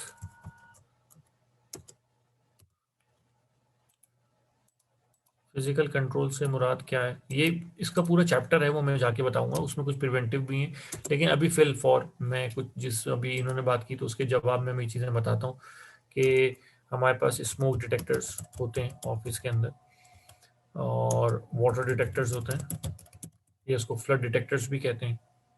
अच्छा, ह्यूमिडिटी डिटेक्टर्स होते हैं,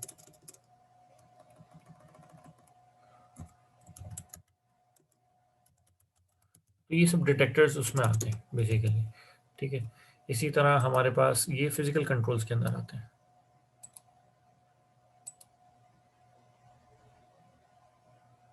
अच्छा, इसी तरह हमारे पास सर्विलेंस कैमराज होते हैं, आजकल तो आपको पता ही है हर जगह ही, अब तो घरों में लग रहे हैं।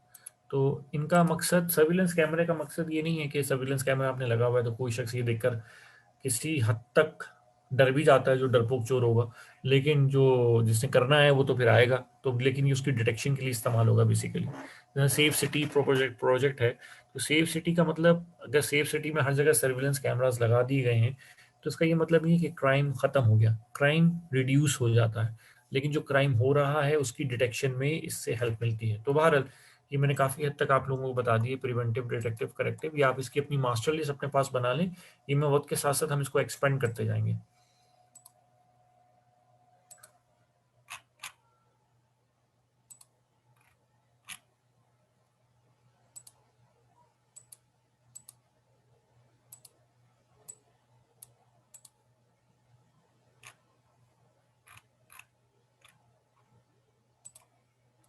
जी okay sir, I have a question कि ये सारे कंट्रोल्स आपने जो कहे, ये सारे इन कंट्रोल्स के पीछे बहुत सारा काम हो रहा होता है। It's just a small word control, लेकिन काम बहुत सारे हो रहे होते हैं इन सब चीज़ों को करने के लिए। But one thing that I don't get it is के ये सारी चीज़ें हो भी रही होती हैं but still the system got hacked, कभी कुछ हो जाता है। हम सुनते हैं in my family, I have a member जो कि इन सब चीज़ों से रिलेटेड है, साइबर सिक्योरिटी, तो आए दिन हम सुनते हैं कि भाई आज ये हो गया, आज ये हो गया। जब आप इतना कुछ हो रहा है तो उसके बावजूद ये चीजें होती हैं, तो फिर ये किसका फेलियर है? इट मींस कि there is something wrong with all the controls. नहीं, अब ये आप जरा ये सोचें कि अगर इन सब चीजों के बावजूद ये कुछ हो रहा है, तो अगर ये ना हो तो फिर क्या कुछ होगा? ओके, ये भी है। राइट, पहले वो जो नहीं हो पा रहा वो तो नजर ही नहीं आ रहा ना, जो हो रहा है वो नजर आ रहा है। तो जो नहीं हो रहा उसका उसका मैग्नीट्यूड देखने के लिए जरूरी है कि एक दफा इनको शट डाउन किया जाए, और जो साहब साइबर सिक्योरिटी में उनसे कहें एक दिन के लिए बंद करो और फिर देखो कि क्या होता है, तो पता चल जाएगा फिर। तो एक्चुअली बहुत सारी चीजें दुनिया के अंदर, साइबर के अंदर, मैं आपको एक बात बताऊं कि ये इतनी डायनामिक फील्ड है कि हमारे यहाँ एक चीज इस्तेमाल होती है, हम उसको कहते हैं zero day vulnerability. Zero day vulnerability का मतलब ये होता है कि खास तौर पे साइबर के अंदर जो मालवेयर्स हैं, जो वायरसेस हैं आम जबान में, वो दुनिया भर के अंदर वो जैसा फॉर एग्जांपल ये अभी कोविड है, राइट, आपने देखा एक वायरस आया, तो दुनिया में वैक्सीन नहीं थी ना, ऐसा वायरस जिसकी वैक्सीन नहीं थी, इस वायरस को हम बेसिकली जीरो डे वायरस कहते हैं। ये तो एक वायरस ने हिला के रख दिया। अब इतनी रिसर्च हो रही है, इतनी R&D हो रही है, लेकिन फिर भी आ गया। अब इसका कोई जवाब नहीं है ना हमारे पास, क्योंकि आ सकता है कि नया वायरस आया। बिल्कुल यही कॉन्सेप्ट हमारे यहाँ साइबर में भी है। साइबर में भी हमारे यहाँ जितने साइबर क्या कहना चाहिए एनालिस्ट है ना, उससे कहीं ज्यादा प्रोएक्टिवली हमारे पास एडवर्सरीज हैं, साइबर एनिमीज हैं, राइट, जो सही। के जो के रोजाना की बेसिस के ऊपर नए से नए तरीके इजाद करके नए से नए वायरसेस को बना रहे हैं और फैला रहे हैं। तो फिर ये कोशिश करना कि हम हमेशा उनसे एक स्टेप आगे रहें, ये बड़ा ही मुश्किल हो जाता है और इसमें बहुत ज़्यादा कोशिश चाहिए। लेकिन despite of all these efforts, ये वो एफर्ट्स हैं जिनकी वजह से बहुत सारी चीज़ें रुक जाती हैं, आने से रुक जाती हैं। फिर कुछ फिल्टर होके जिनको हम रोक नहीं पाते वो हम तक पहुंच रही होती हैं, और अगर जो पहुंच भी रही होती हैं तो उसकी इंटेंसिटी बहुत हद तक रिड्यूस हो चुकी होती है, राइट। लेकिन सही, यूजर ठीक है। को ये फील हो रहा होता है, एंड यूजर को ये लग रहा होता है कि भाई काम इतना हो रहा है, लेकिन फिर भी अटैक हो गया। अब पुलिस वाला है, कहीं पे कोई सर इंसिडेंट हो जाता है तो हम यही कहेंगे कि ये पुलिस क्या कर रही है, जबकि हमें ये नहीं पता कि वो एक इंसिडेंट हुआ है, उसके अलावा जो इंसिडेंट नहीं हुए, जो नहीं रुके, जो रुक गए, वो कहाँ है। तो फिर हम क्या करते हैं, तो मैं फॉर एग्जांपल अपनी ऑर्गेनाइजेशन में फिर हम लोग क्या करते हैं कि हम रिपोर्ट बनाते हैं दोनों तरह की, वो जो हुए और रुक गए, वो जो हुए और हमने उनकी इंटेंसिटी को रिड्यूस कर दिया, वो जो हुए और उनका इम्पैक्ट ये आया, तो ताकि उससे फिर हमें पता चलता है कि हाँ हमने कितनी अचीवमेंट्स की। तो हम डिफेंसिव हैं, तो we have to like take actions in multiple layers to reduce the happening of such these undesirable events events. and all that consequences। तो ये है कॉन्सेप्ट, और ये ठीक तो है, भी मैंने थैंक यू बहुत सर। महदूद फहरिस्त लिखी है, इसमें बहुत बड़ी बहुत ज्यादा है। मैं भी आप लोगों को देखते हुए थोड़ा सा उसके हिसाब से बता रहा हूँ महदूद सही अंदाज में। सही sir. There are so many things behind this, right? Anything else? No sir, thank you.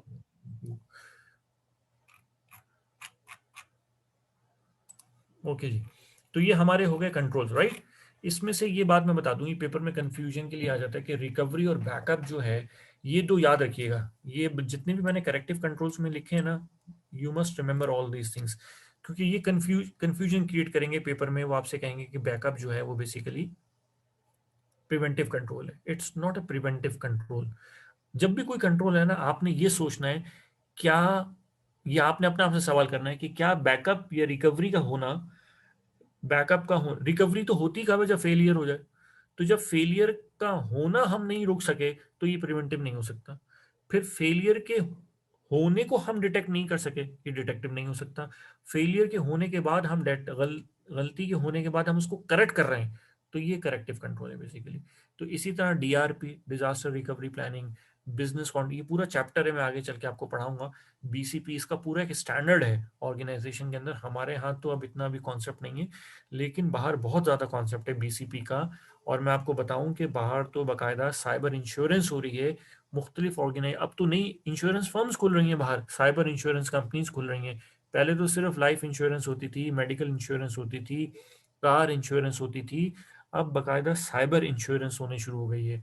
तो ये कोई छोटी चीज़ नहीं है। और अब साइबर में भी फिर सॉफ्टवेयर इंश्योरेंस अलग आती है, जहाँ लाइफ इंश्योरेंस में मुख्तलिफ स्कीम्स आती हैं, इसी तरह साइबर इंश्योरेंस में टेलीकॉम की इंश्योरेंस अलग है, डाटा की इंश्योरेंस अलग है, सॉफ्टवेयर की इंश्योरेंस अलग है, continuity की इंश्योरेंस अलग है। सो there is a like you may say a big basket having a lot of variety of having these insurances flavors।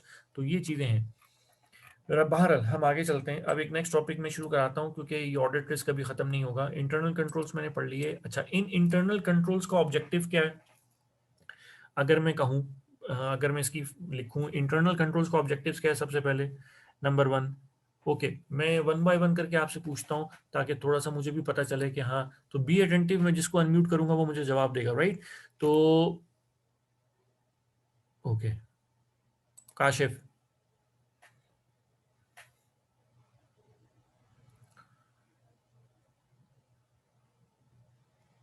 मैंने जिसको अनम्यूट की रिक्वेस्ट भेजूंगा उसने नहीं किया तो मैं मार्क कर लूंगा ये एब्सेंट है यहाँ पे। जी अब्दुल्ला अनवर।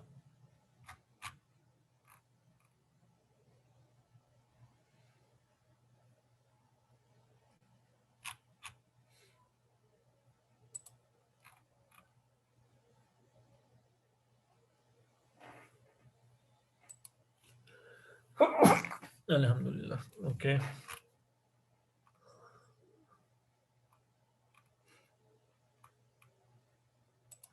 आमना सदाकत।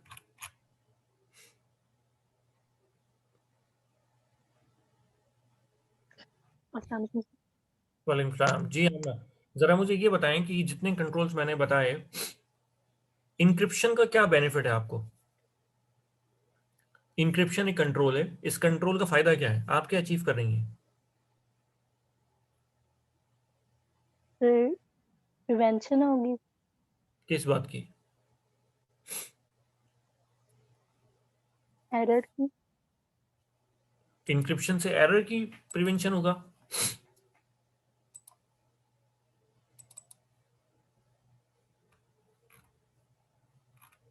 बताइए। जी सर।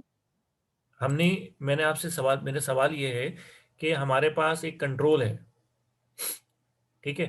जी अब हमने जी उस कंट्रोल पे इन्वेस्टमेंट की, लाखों रुपए लगाए, ऑब्जेक्टिव क्या अचीव किया? इंक्रिप्शन से क्या ऑब्जेक्टिव अचीव किया हमने?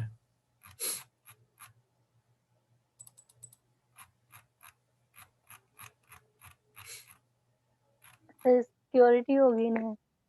किसकी? इंक्रिप्शन से किसकी डाटा सिक्योरिटी? की। डाटा डाटा की। की। डाटा की security at rest and data की सिक्योरिटी एट ट्रांजिट। और सिंपल सी बात है, आप इसको ये भी कह सकती हैं कि हमने डाटा की कॉन्फिडेंशियलिटी जो है वो अचीव की है। तो ये क्या हो गया? एक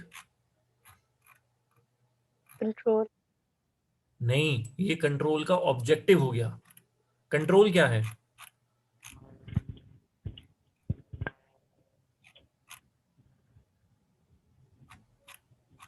अभी मैंने बताया था थोड़ी देर पहले, what is the control?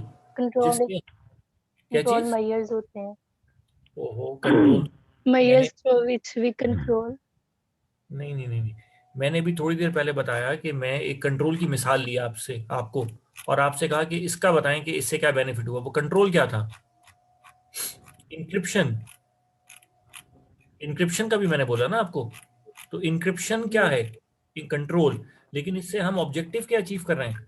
Data की डाटा की इंटीग्रिटी। सिक्योरिटी। सिक्योरिटी या डाटा की कॉन्फिडेंशियलिटी अचीव कर रहे हैं, ठीक है? जी ओके। अच्छा जी, अब्दुल्ला अनवर। Yes sir. मुझे ये बताइए कि डाटा का ये जो बिजनेस कॉन्टिन्यूटी प्लान है, ये एक कंट्रोल है, अभी मैंने बताया ना। Yes sir. कौन सा कंट्रोल है?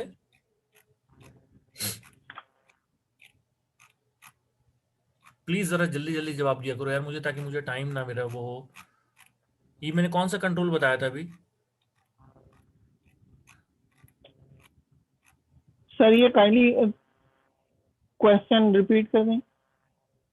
मैंने कहा है कि अभी मैंने बिजनेस कॉन्टिन्यूटी प्लान बताया। जी जी सर। ये कौन सा कंट्रोल है? किस किस्म का कंट्रोल है? डिटेक्टिव कंट्रोल है, प्रिवेंटिव कंट्रोल है, करेक्टिव कंट्रोल है? कौन सा कंट्रोल है? सर ये करेक्टिव करेक्टिव करेक्टिव कंट्रोल है, एग्जैक्टली। इस कंट्रोल का फायदा क्या होगा? बेनिफिट क्या है?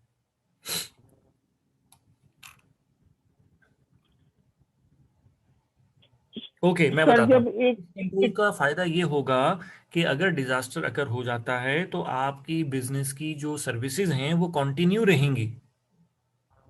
तो ये इसका ऑब्जेक्टिव हो गया, मकसद हो गया इस कंट्रोल का। Yes sir. ओके, चलें। बहरहाल ये इसमें डिले आ जाएगा मेरे, तो इसमें बहुत सारे लोगों के और कोई सवाल आपका अब्दुल्ला? नहीं नहीं सर नहीं। Okay right, thank you thank you. आपका कोई किसी का सवाल, ये जिसने रेज हैंड किया हुआ है?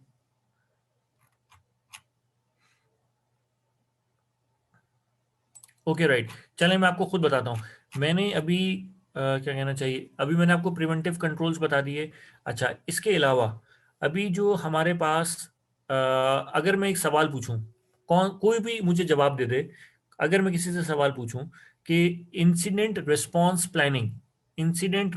Planning, who will reply to answer my question कि ये किस किस्म का कंट्रोल होगा, प्रिवेंटिव कंट्रोल होगा, डिटेक्टिव कंट्रोल होगा या करेक्टिव कंट्रोल होगा? Please try to answer my question. मेरा सवाल पूछा है incident response planning, incident response plan.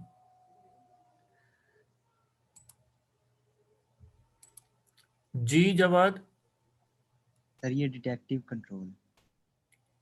Incident response plan कौन सा कंट्रोल होगा? नहीं सर, करेक्टिव कंट्रोल है, सॉरी सर। करेक्टिव कंट्रोल होगा, exactly, it's a plan.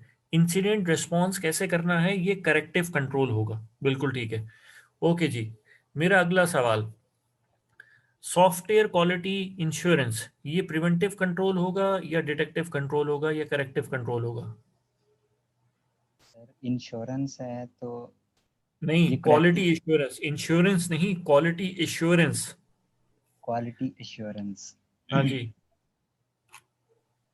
Sir ये प्रिवेंटिव ही है, क्योंकि इससे हम अपने कस्टमर्स को प्रिवेंट कर सकते हैं या अपने इंटरनल डाटा। नो ओके, मैंने आपका आंसर ले लिया, मैं आपको जवाब देता हूँ। अच्छा जी, और कौन जवाब देना चाहेगा? जी, software quality insurance preventive control होगा, डिटेक्टिव कंट्रोल होगा?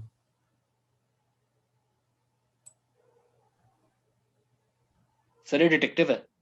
ये डिटेक्टिव है, गुड। डिटेक्टिव क्यों है? सर क्योंकि क्वालिटी इंस्पेक्शन है। क्वालिटी इंस्पेक्शन है, राइट। अच्छा, अब अगर मैं इसमें एक और काम करूं, चलो एक सवाल तुमसे पूछ लेता हूं, बाकी लोग भी सुन रहे हैं, कि अगर मैं ये कहूं कि आपने कोई फॉर एग्जांपल, चलो मैं किसी और से पूछता हूं सवाल ये। अच्छा, लास्ट टाइम वो जो साहब पेप्सी की क्रॉस चेकिंग के बारे में बात कर रहे थे, वो कौन साहब थे?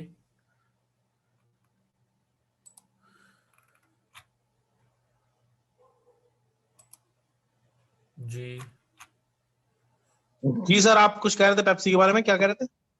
आप कौन? मुताहिर? जी सर। अच्छा मुताहिर, में एक सवाल ये पूछना है कि फॉर एग्जांपल आपने कैश कलेक्शन की, ठीक है, जी। आप कैश कलेक्शन के बाद उसको दोबारा क्या कहना चाहिए, रिकैलकुलेट करते हो, रीचेकिंग करते हो, जी ठीक है, ये प्रिवेंटिव कंट्रोल है, डिटेक्टिव कंट्रोल है, ये करेक्टिव कंट्रोल है?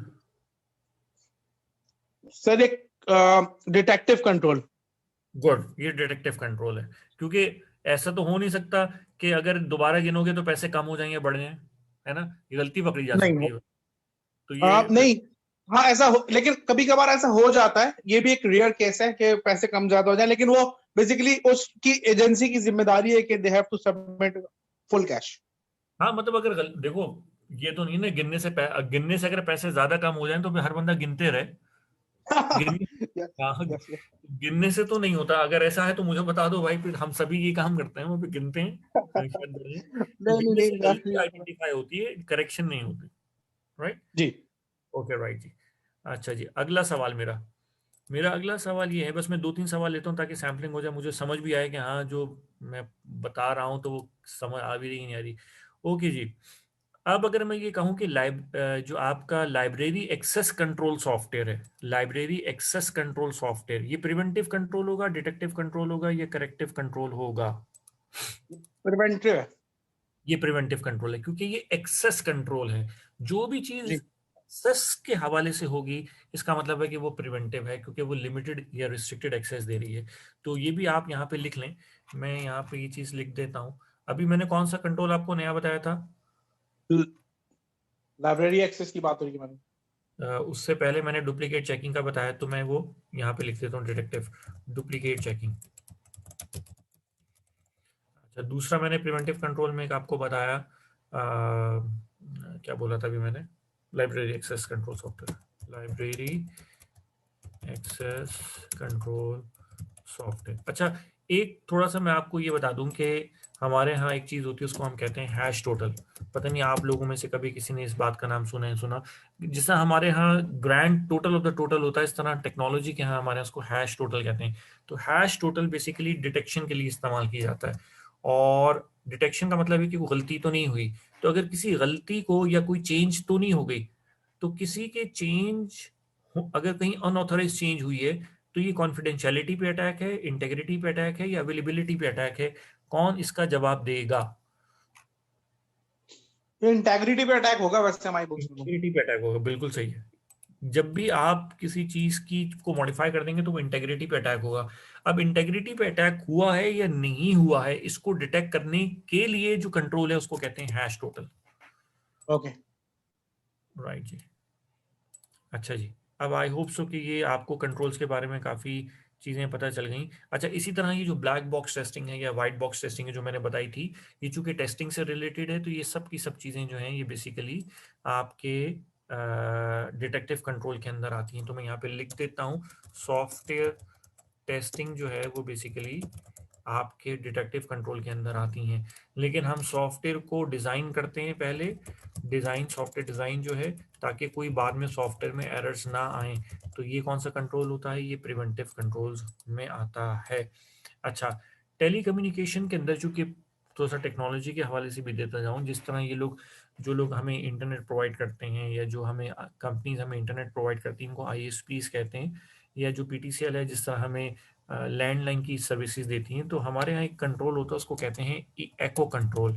एको कंट्रोल ये होता है, ये डिटेक्टिव कंट्रोल है कि मैंने फॉर एग्जांपल 2 पॉइंट्स के दरमियान एक कनेक्टिविटी बिछाई, तो अब मुझे ये देखना है कि मुझे एक जगह से दूसरी जगह आवाज़ पहुंच रही है नहीं पहुंच रही। तो मैं क्या करता हूँ कि मैं एक हमारे पास डिवाइस होती है जिससे हम एक एको प्रोड्यूस करते हैं।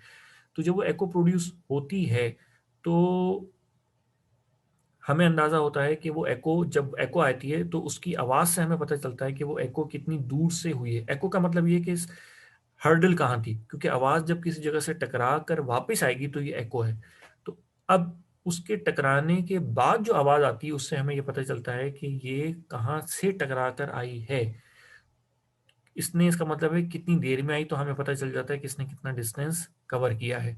तो अब अगर वो फॉर एग्जांपल मैंने 4 किलोमीटर का एक पैच बिछाया था और मुझे अंदाज़ा ये है कि अगर स्पीड ऑफ लाइट से मैं ट्रैवल करूं तो फॉर एग्जांपल 2 सेकंड के अंदर वो आवाज़ वापस आनी चाहिए। तो अब अगर वो आवाज़ 2 सेकंड के बजाय 1 सेकंड में वापस आ रही है, इसका मतलब ये है कि उसने पूरा चक्कर नहीं लगाया, वो कहीं आधे रास्ते से वापस आ रही है। इसका मतलब ये है कि अभी कनेक्टिविटी थ्रू नहीं हुई। तो कहने का मकसद ये है कि वो एको कंट्रोल जो है वो एक डिटेक्टिव कंट्रोल है, जो कि वॉइस या जो आपका कनेक्टिविटी है, वायरलेस कनेक्टिविटी है या वॉइस कनेक्टिविटी है, उसको डिटेक्ट करने के लिए इस्तेमाल किया जाता है। बहरहाल आई होप कि यहाँ तक ये क्लियर हो गया। अब हम आगे चलते हैं। एक छोटा सा टॉपिक मैं आज आपको करा देता हूँ, उसका नाम है कंट्रोल सेल्फ असेसमेंट। अच्छा, कंट्रोल सेल्फ असेसमेंट बेसिकली क्या है?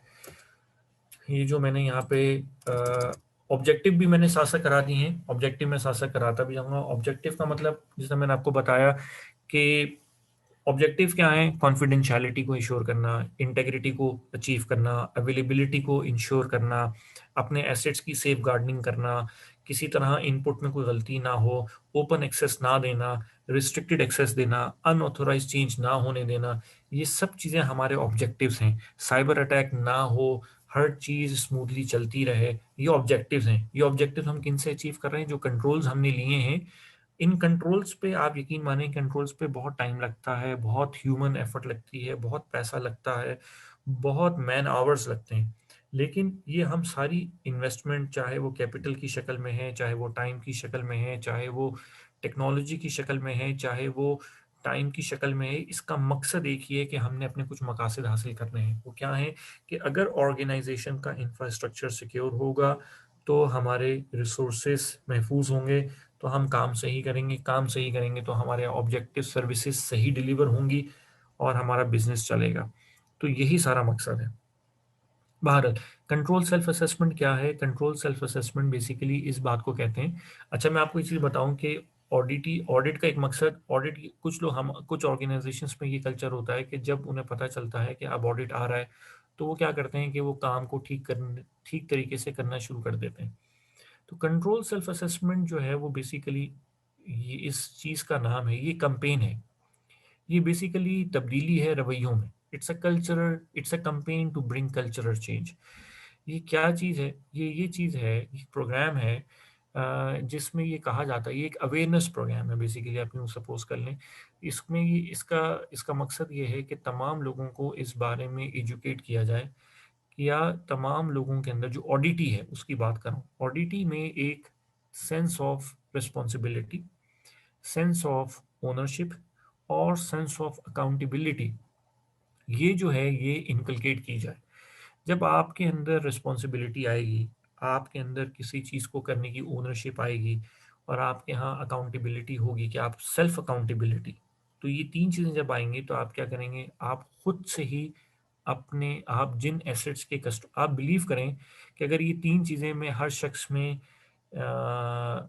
उनकी आदत का हिस्सा बना दूँ, ओनरशिप, सेल्फ ओनरशिप लेना, सेल्फ अकाउंटेबिलिटी करना और रिस्पॉन्सिबिलिटी लेना, अगर ये 3 चीज़ें किसी के आपकी हैबिट्स का पार्ट बन जाए तो आप लोग क्या करेंगे, आप सब लोग अपने जिन जिन एसेट्स या जिन जिन सर्विसेज के आप कस्टोडियन होंगे अपनी अपनी ऑर्गेनाइजेशंस में, तो आप अपने अपने स्कोप में रहते हुए उन एसेट्स को और उन सर्विसेज को और उन एक्टिविटीज़ को जिनके आप कस्टोडियन हैं उनको ठीक तरीके से करेंगे।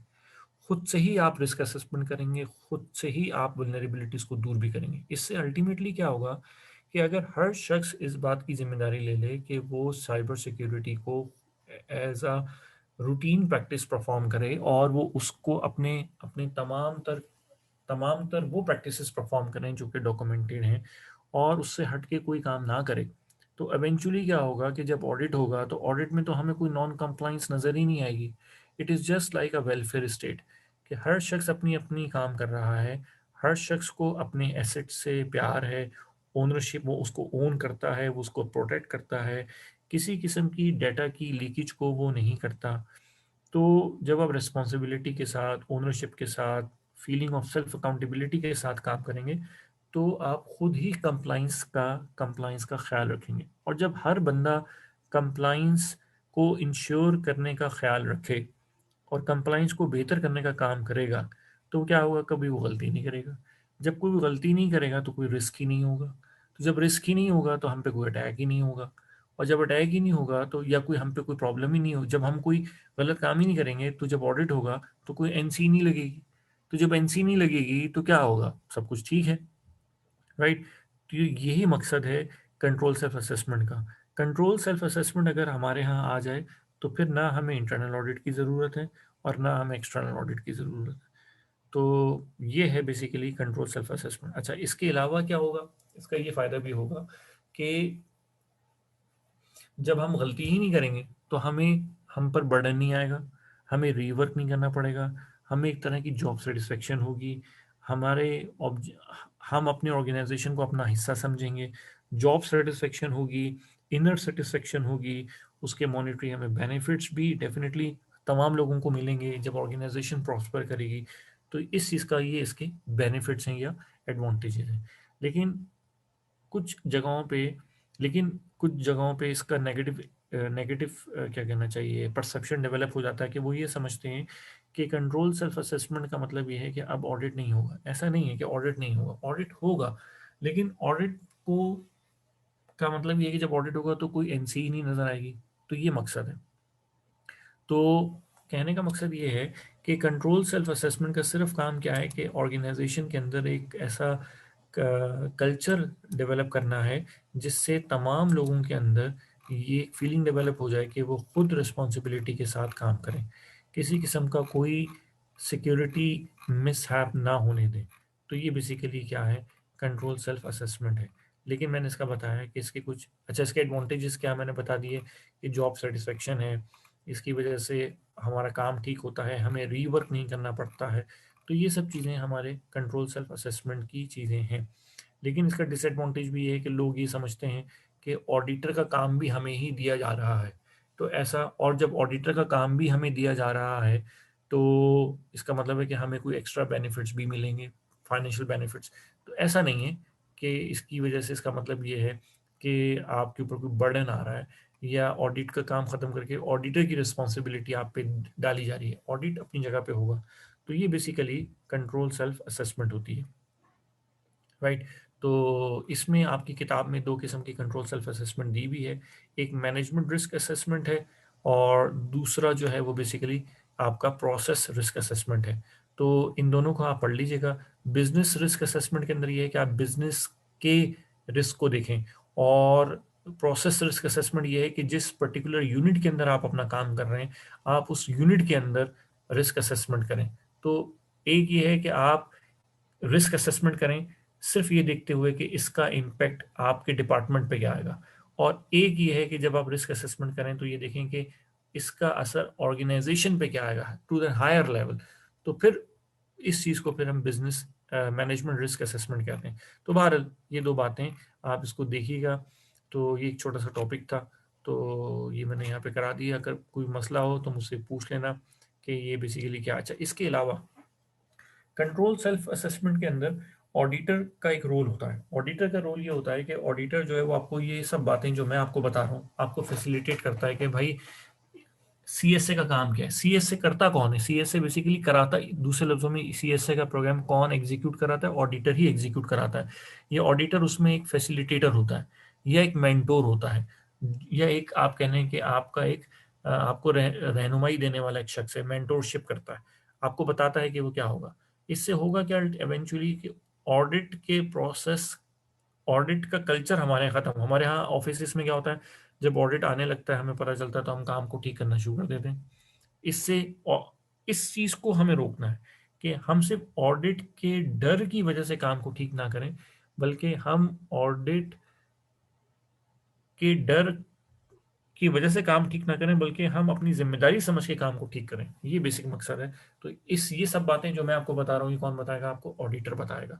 तो ये ऑडिटर का काम है कि अब चूंकि एक्सटर्नल ऑडिटर तो होगा नहीं, इंटरनल ऑडिटर आपके पास होगा, ये उसका काम है कि ऑर्गेनाइजेशन में इसके लिए मुख्तलिफ किस्म के क्या करें कि ऐसी स्कीम्स लॉन्च करें जिसके थ्रू हम ये काम कर सकें। तो फिर उसके लिए हम वेबिनार्स करते हैं, वर्कशॉप्स करते हैं, इंटरव्यूज करते हैं, लोगों को ट्रेनिंग सेशंस देते हैं। ये चीज़ अब ये लोगों में सिखाई कैसे जाएगी, इसके लिए डेफिनेटली कोई हमें अवेयरनेस की कंपेन्स लॉन्च करनी पड़ेंगी। तो ये बेसिकली कंट्रोल सेल्फ असेसमेंट जो है ये उसका एक टॉपिक है। अब हमारा जो अगला टॉपिक होगा, कल मंडे को हमारी क्लास है, उसमें हम टॉपिक पढ़ेंगे computer assisted audit technique. It's a technical topic, इसलिए आई होप सो कि आप इसको थोड़ा सा पढ़ के आइएगा ताकि आपको ज़्यादा बेहतर तरीके से समझ आ सके। अब किसी को कोई सवाल है तो मुझसे पूछिए प्लीज़। यहाँ पे आज का लेक्चर हमारा कंक्लूड हो गया है।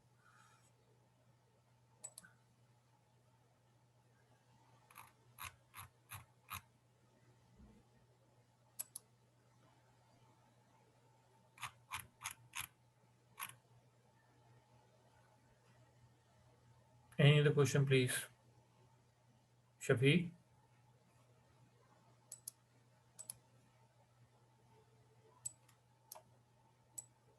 शफीक आप हैं?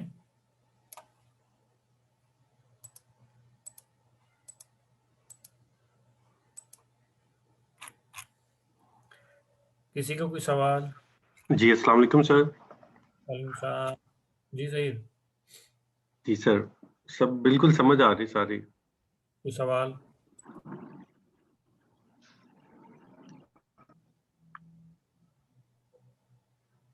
ओके, आप और किसी का कोई सवाल प्लीज?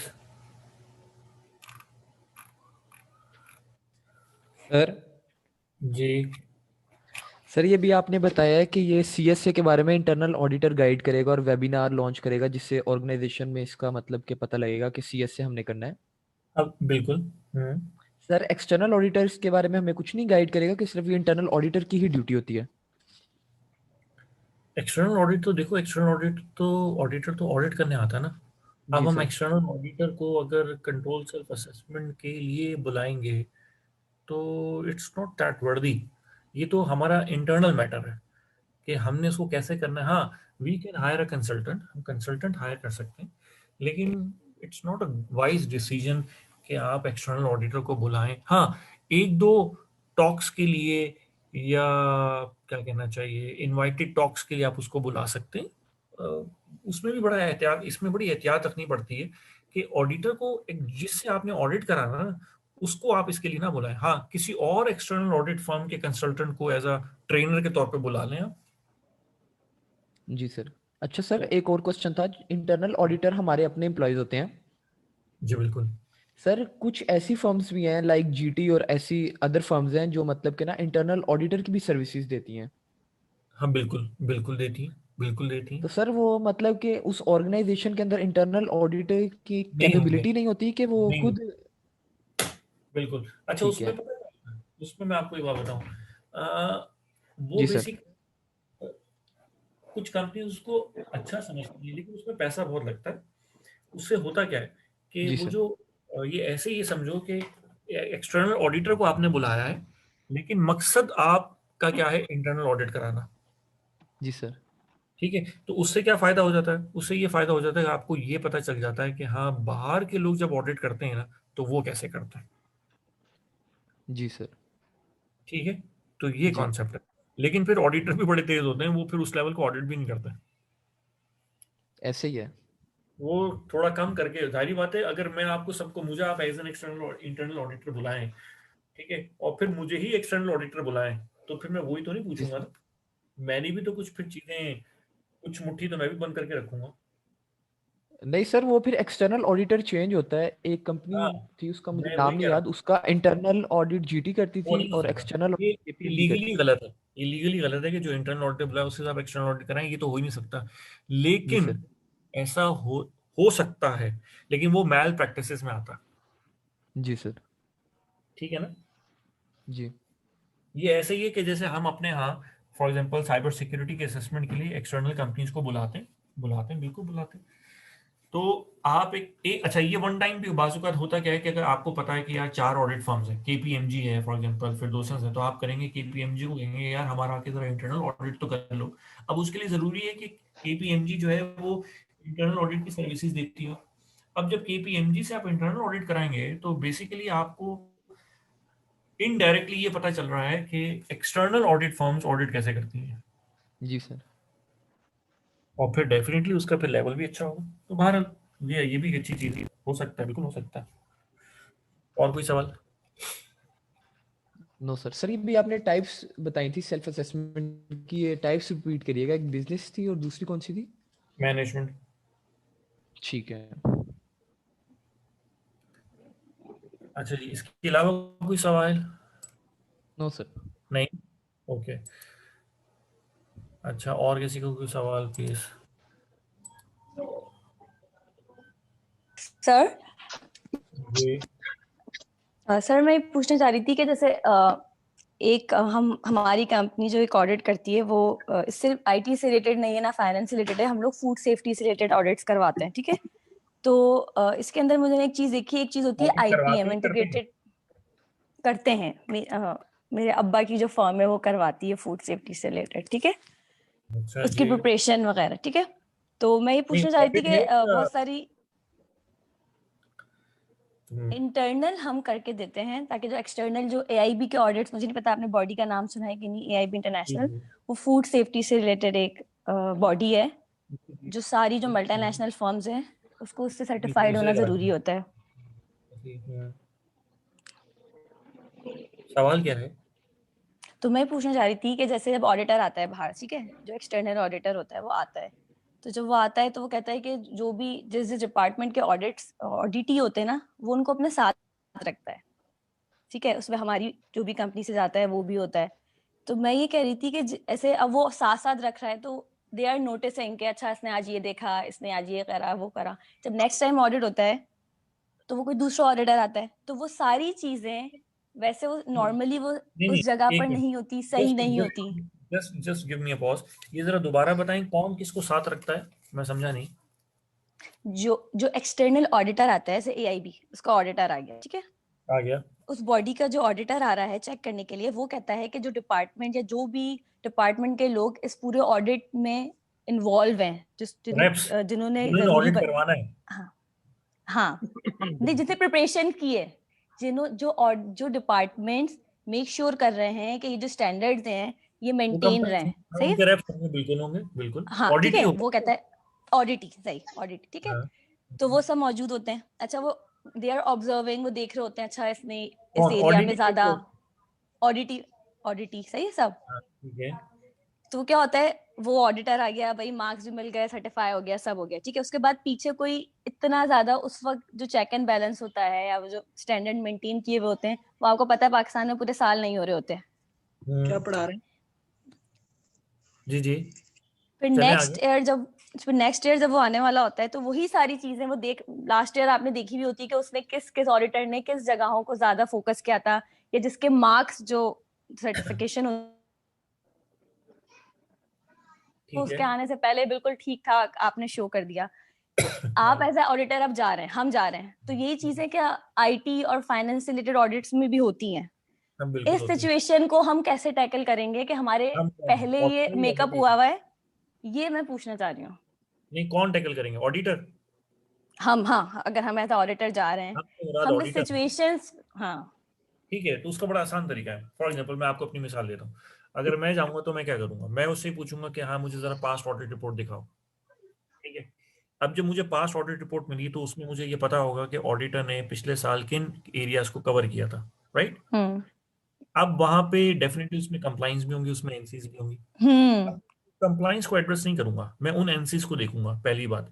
दूसरी बात, मैं ये भी देखूंगा कि उसने किन एरियाज को हिट नहीं किया।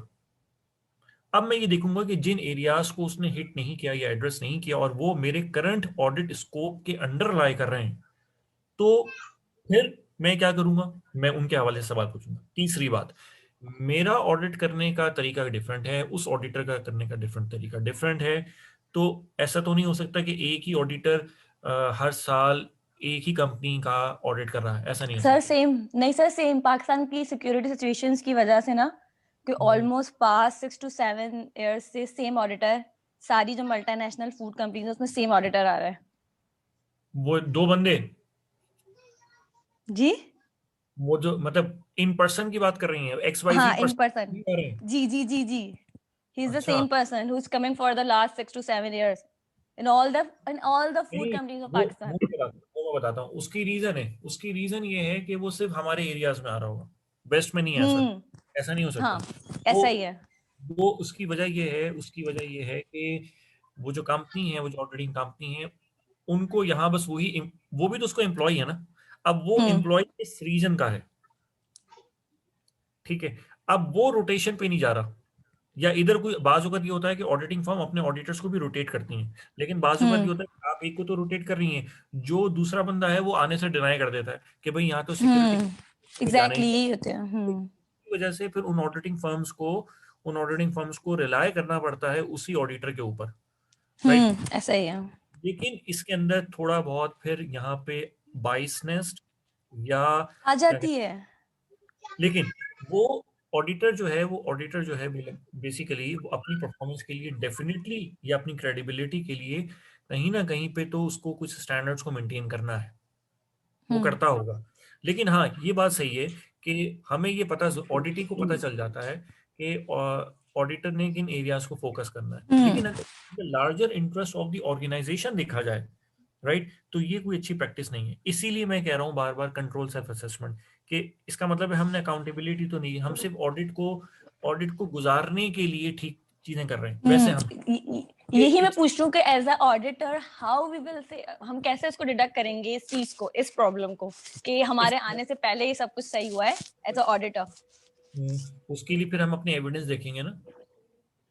right. आप अपने ऑडिट करने के तरीकेकार को, अपनी चेकलिस्ट के पूछने के तरीकेकार को, अपनी इंस्पेक्शन को किन लोगों से आप पूछ रहे हैं, उन लोगों को, फिर आपका जो ऑब्जर्वेशन लेने का तरीका है, ये फिर आपका मुख्तलिफ होना चाहिए। सही। लेकिन अगर एक चीज इंटरम पीरियड के लिए ठीक की गई है और वहां वो रूटीन मैटर नहीं है, तो वो पता चल जाती है। लेकिन अब चूंकि फूड के हवाले से है तो अब ये चीजें चेक करनी पड़ेंगी। आईटी तो हमें पता चल सकती हैं बहुत आसानी से, फूड वाला मामला डिफरेंट है थोड़ा सा, वो डेफिनेटली चेक करना पड़ेगा। सही। तो अच्छा है। आपकी कंपनी का नाम क्या है? पेस्ट्रॉनिक सर्विसेज। कौन सा? पेस्ट्रॉनिक सर्विसेज। स्पेल करें। PES PESTRONIX and services. PES आगे TRON IX। ओके राइट, चलें, दैट्स गुड, ये तो अच्छी बात है। आपने खुद की हुई सर्टिफिकेशन? सर फर्म के लिए, मैं अपनी कंपनी के लिए मैंने ही की थी AIB इंटरनेशनल की सर्टिफिकेशन। ये भी एक फैमिली बिजनेस है, चलो मैं इसमें ज्यादा बात नहीं करता। हाँ फैमिली में। ठीक है, कोई और सवाल? चलें, it's nice talking. Thank you. तो आपने अच्छा अपने एक्सपीरियंस शेयर कीजिएगा, चलें, दैट्स गुड। और थैंक यू सर। अच्छा जी, इसके अलावा किसी का कोई सवाल? मेरा क्वेश्चन है, मैं एक चीज ये पूछना चाह रहा था, जो कंट्रोल सेल्फ असेसमेंट की हम बात कर रहे हैं, इसकी प्रैक्टिकल इम्प्लीमेंटेशन है भी कहीं? मतलब मुझे तो लगता है कि अगर कॉर्पोरेट सेक्टर में देखें तो कंट्रोल सेल्फ असेसमेंट की अगर implementation true and later spirit में होती तो इतनी ऑडिट फर्म्स की जरूरत किधर होती? मुझे लगता है इसके ये अच्छा मैं आपको एक चीज बता दूं यहाँ पे कि कुछ ना ऑडिट के अंदर भी एवोल्यूशंस है, इट्स एन एवोल्यूशनरी प्रोसेस, ठीक है। एक चीज हमारे यहाँ होती है, उसको हम कहते हैं कॉन्टिन्यूस इम्प्रूवमेंट। ये जो अभी मैंने टॉपिक बताया ना, ये 10-20 साल पुराना नहीं है, ये अभी ये 4-5 साल पुरानी एक अप्रोच है। तो अभी इसके अंदर ये खुद अभी एवोल्यूशन से गुजर रहा है। लोग अभी खुद इसकी नई नई प्रैक्टिसेस प्रपोज कर रहे हैं, लोगों के यहाँ इसकी प्रैक्टिसेस इंप्लीमेंट हो रही हैं, उनके रिजल्ट्स अभी आने बाकी हैं। क्योंकि ये जो कल्चरल चेंज होती है ना, ये 1-2 साल में नहीं आती, ये आती है 8 से 10 साल में। मैं इसकी एक साल देता हूँ कि एक स्टैंडर्ड होता है, जापानीज हैं जिस तरह, तो जापानीज किसी पर्टिकुलर सर्टिफिकेशन को फॉलो नहीं करते, लेकिन वो एक चीज वो कहते हैं हम सर्टिफिकेशन पे नहीं फॉलो करते, हमारा जो बिहेवियरियल प्रोसेस है वो इतना स्ट्रांग है कि हम खुद स्टैंडर्डाइज हैं। अब एक चीज होती है टोटल क्वालिटी मैनेजमेंट, TQM है, आपने से किसी ने नाम सुना होगा। एक है ISO। अब कुछ लोग कहते हैं हम ISO करेंगे, कुछ लोग कहते हैं हम TQM करेंगे, कुछ लोग कहते हैं हम CMMI करेंगे, तो डिपेंड करता है। लेकिन अगर आप ये कहें कि भाई एक चीज जो है वो ओवरनाइट पे आपको रिजल्ट्स देना शुरू कर दे, ऐसा नहीं हो सकता। ये जो कल्चरल चेंजेस होती है ना, इनको करने में बाजू का जनरेशंस लग जाती हैं, 1-10 साल तो इसमें बहुत कम अरसा है। तो कंट्रोल सेल्फ असेसमेंट जो है, it's not an very short term activity, it's a long term activity, it needs a lot of patience, और इसकी कंसिस्टेंसी को कंटिन्यू रखना इट्स अ चैलेंजिंग टास्क। तो बात आपकी बिल्कुल सही है, ये चूंकि अभी इसको हम कहते हैं emerging domains of audit, IT audit खास तौर पे, तो ये भी इमर्जिंग चीज है, ये भी हो रही है। कुछ जगहों पे तो हो ही नहीं रही, उसकी एक और वजह ये, कुछ जगहों पे तो लोगों को पता ही नहीं है, ठीक है ना। तो ये जो मैंने आप लोगों को साइबर हाइजीन, साइबर कल्चर की बातें बताई थी, ये बेसिकली आज से 20 साल पहले साइबर सिक्योरिटी नहीं थी, तो वो तभी आई है। तो ये चीजें भी अभी आहिस्ता आहिस्ता चीजों में आना शुरू हो जाएंगी। हमारे यहाँ देखो कितने लोग हैं, मुझे बताओ कितने लोग हैं जो कि इलेक्ट्रॉनिक कॉमर्स कर रहे हैं। आज से 5 साल पहले चले जाओ और आज देखो, पाकिस्तान में 5 साल पहले ई बिजनेस कहाँ था, आज कहाँ पर है। अगले 5 साल के बाद देखो क्या होगा। पिछले 10 साल पहले देखो हमारे पास इंटरनेट कहाँ था, आज देखो इंटरनेट की स्पीड कहाँ है हमारे यहाँ। It's an evolutionary process. जी मुताहिर। ठीक है सर, क्लियर हो गया। क्योंकि आई एम थिंकिंग कि ये जो कंट्रोल सेल्फ असेसमेंट है, इसकी इम्प्लीमेंटेशन तो डेफिनेटली इंटरनल बिलीव्स के ऊपर ही ज्यादा होती है। आप अगर इंटरनली ठीक है तो सेल्फ असेसमेंट भी करते रहेंगे, अगर if you are not okay तो आपको कितने भी चेक लगा लो, ऑडिट तो कराना ही पड़ेगा। ठीक है, okay, I am clear sir, thank you. Audit तो वैसे भी कराना पड़ेगा, लेकिन ये ऐसे ही बाज़ औक़ात ऐसा होता है कि हमें सबको सब अच्छी बातें पता हैं, लेकिन हमें फिर भी दोहराते रहना चाहिए ताकि याद दहानी होती रहे, ताकि हम उस चीज़ को रीअप्लाई करते रहें। तो ये बेसिकली इस चीज़ से रिलेटेड है बातें। तो जिस तरह मैं अगर आपको ड्यूरिंग द लेक्चर कोई अदर देन ऑडिट के हवाले से कोई बात किसी इथिकल ग्राउंड पे कह देता हूँ, तो मकसद ये नहीं होता कि आपको ये नहीं आता, ये तरबियत का हिस्सा नहीं थी।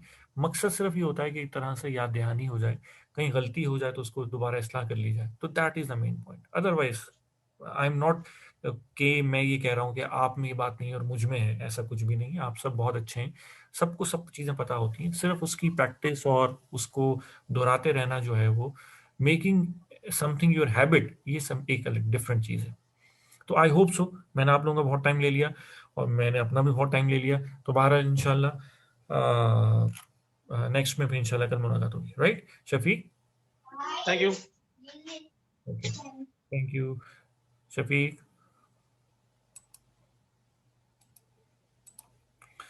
ओके राइट जी, टाइम हमारा ओवर हो गया, टाइम का पता ही नहीं चला, ये बहुत अच्छी बात है। आप लोगों को पता चला नहीं चला एक अलग बात है। एनीहाउ आई एम लीविंग, इंशाल्लाह नेक्स्ट में मुलाकात होगी कल 7 साढ़े 7 बजे। Thank you very much.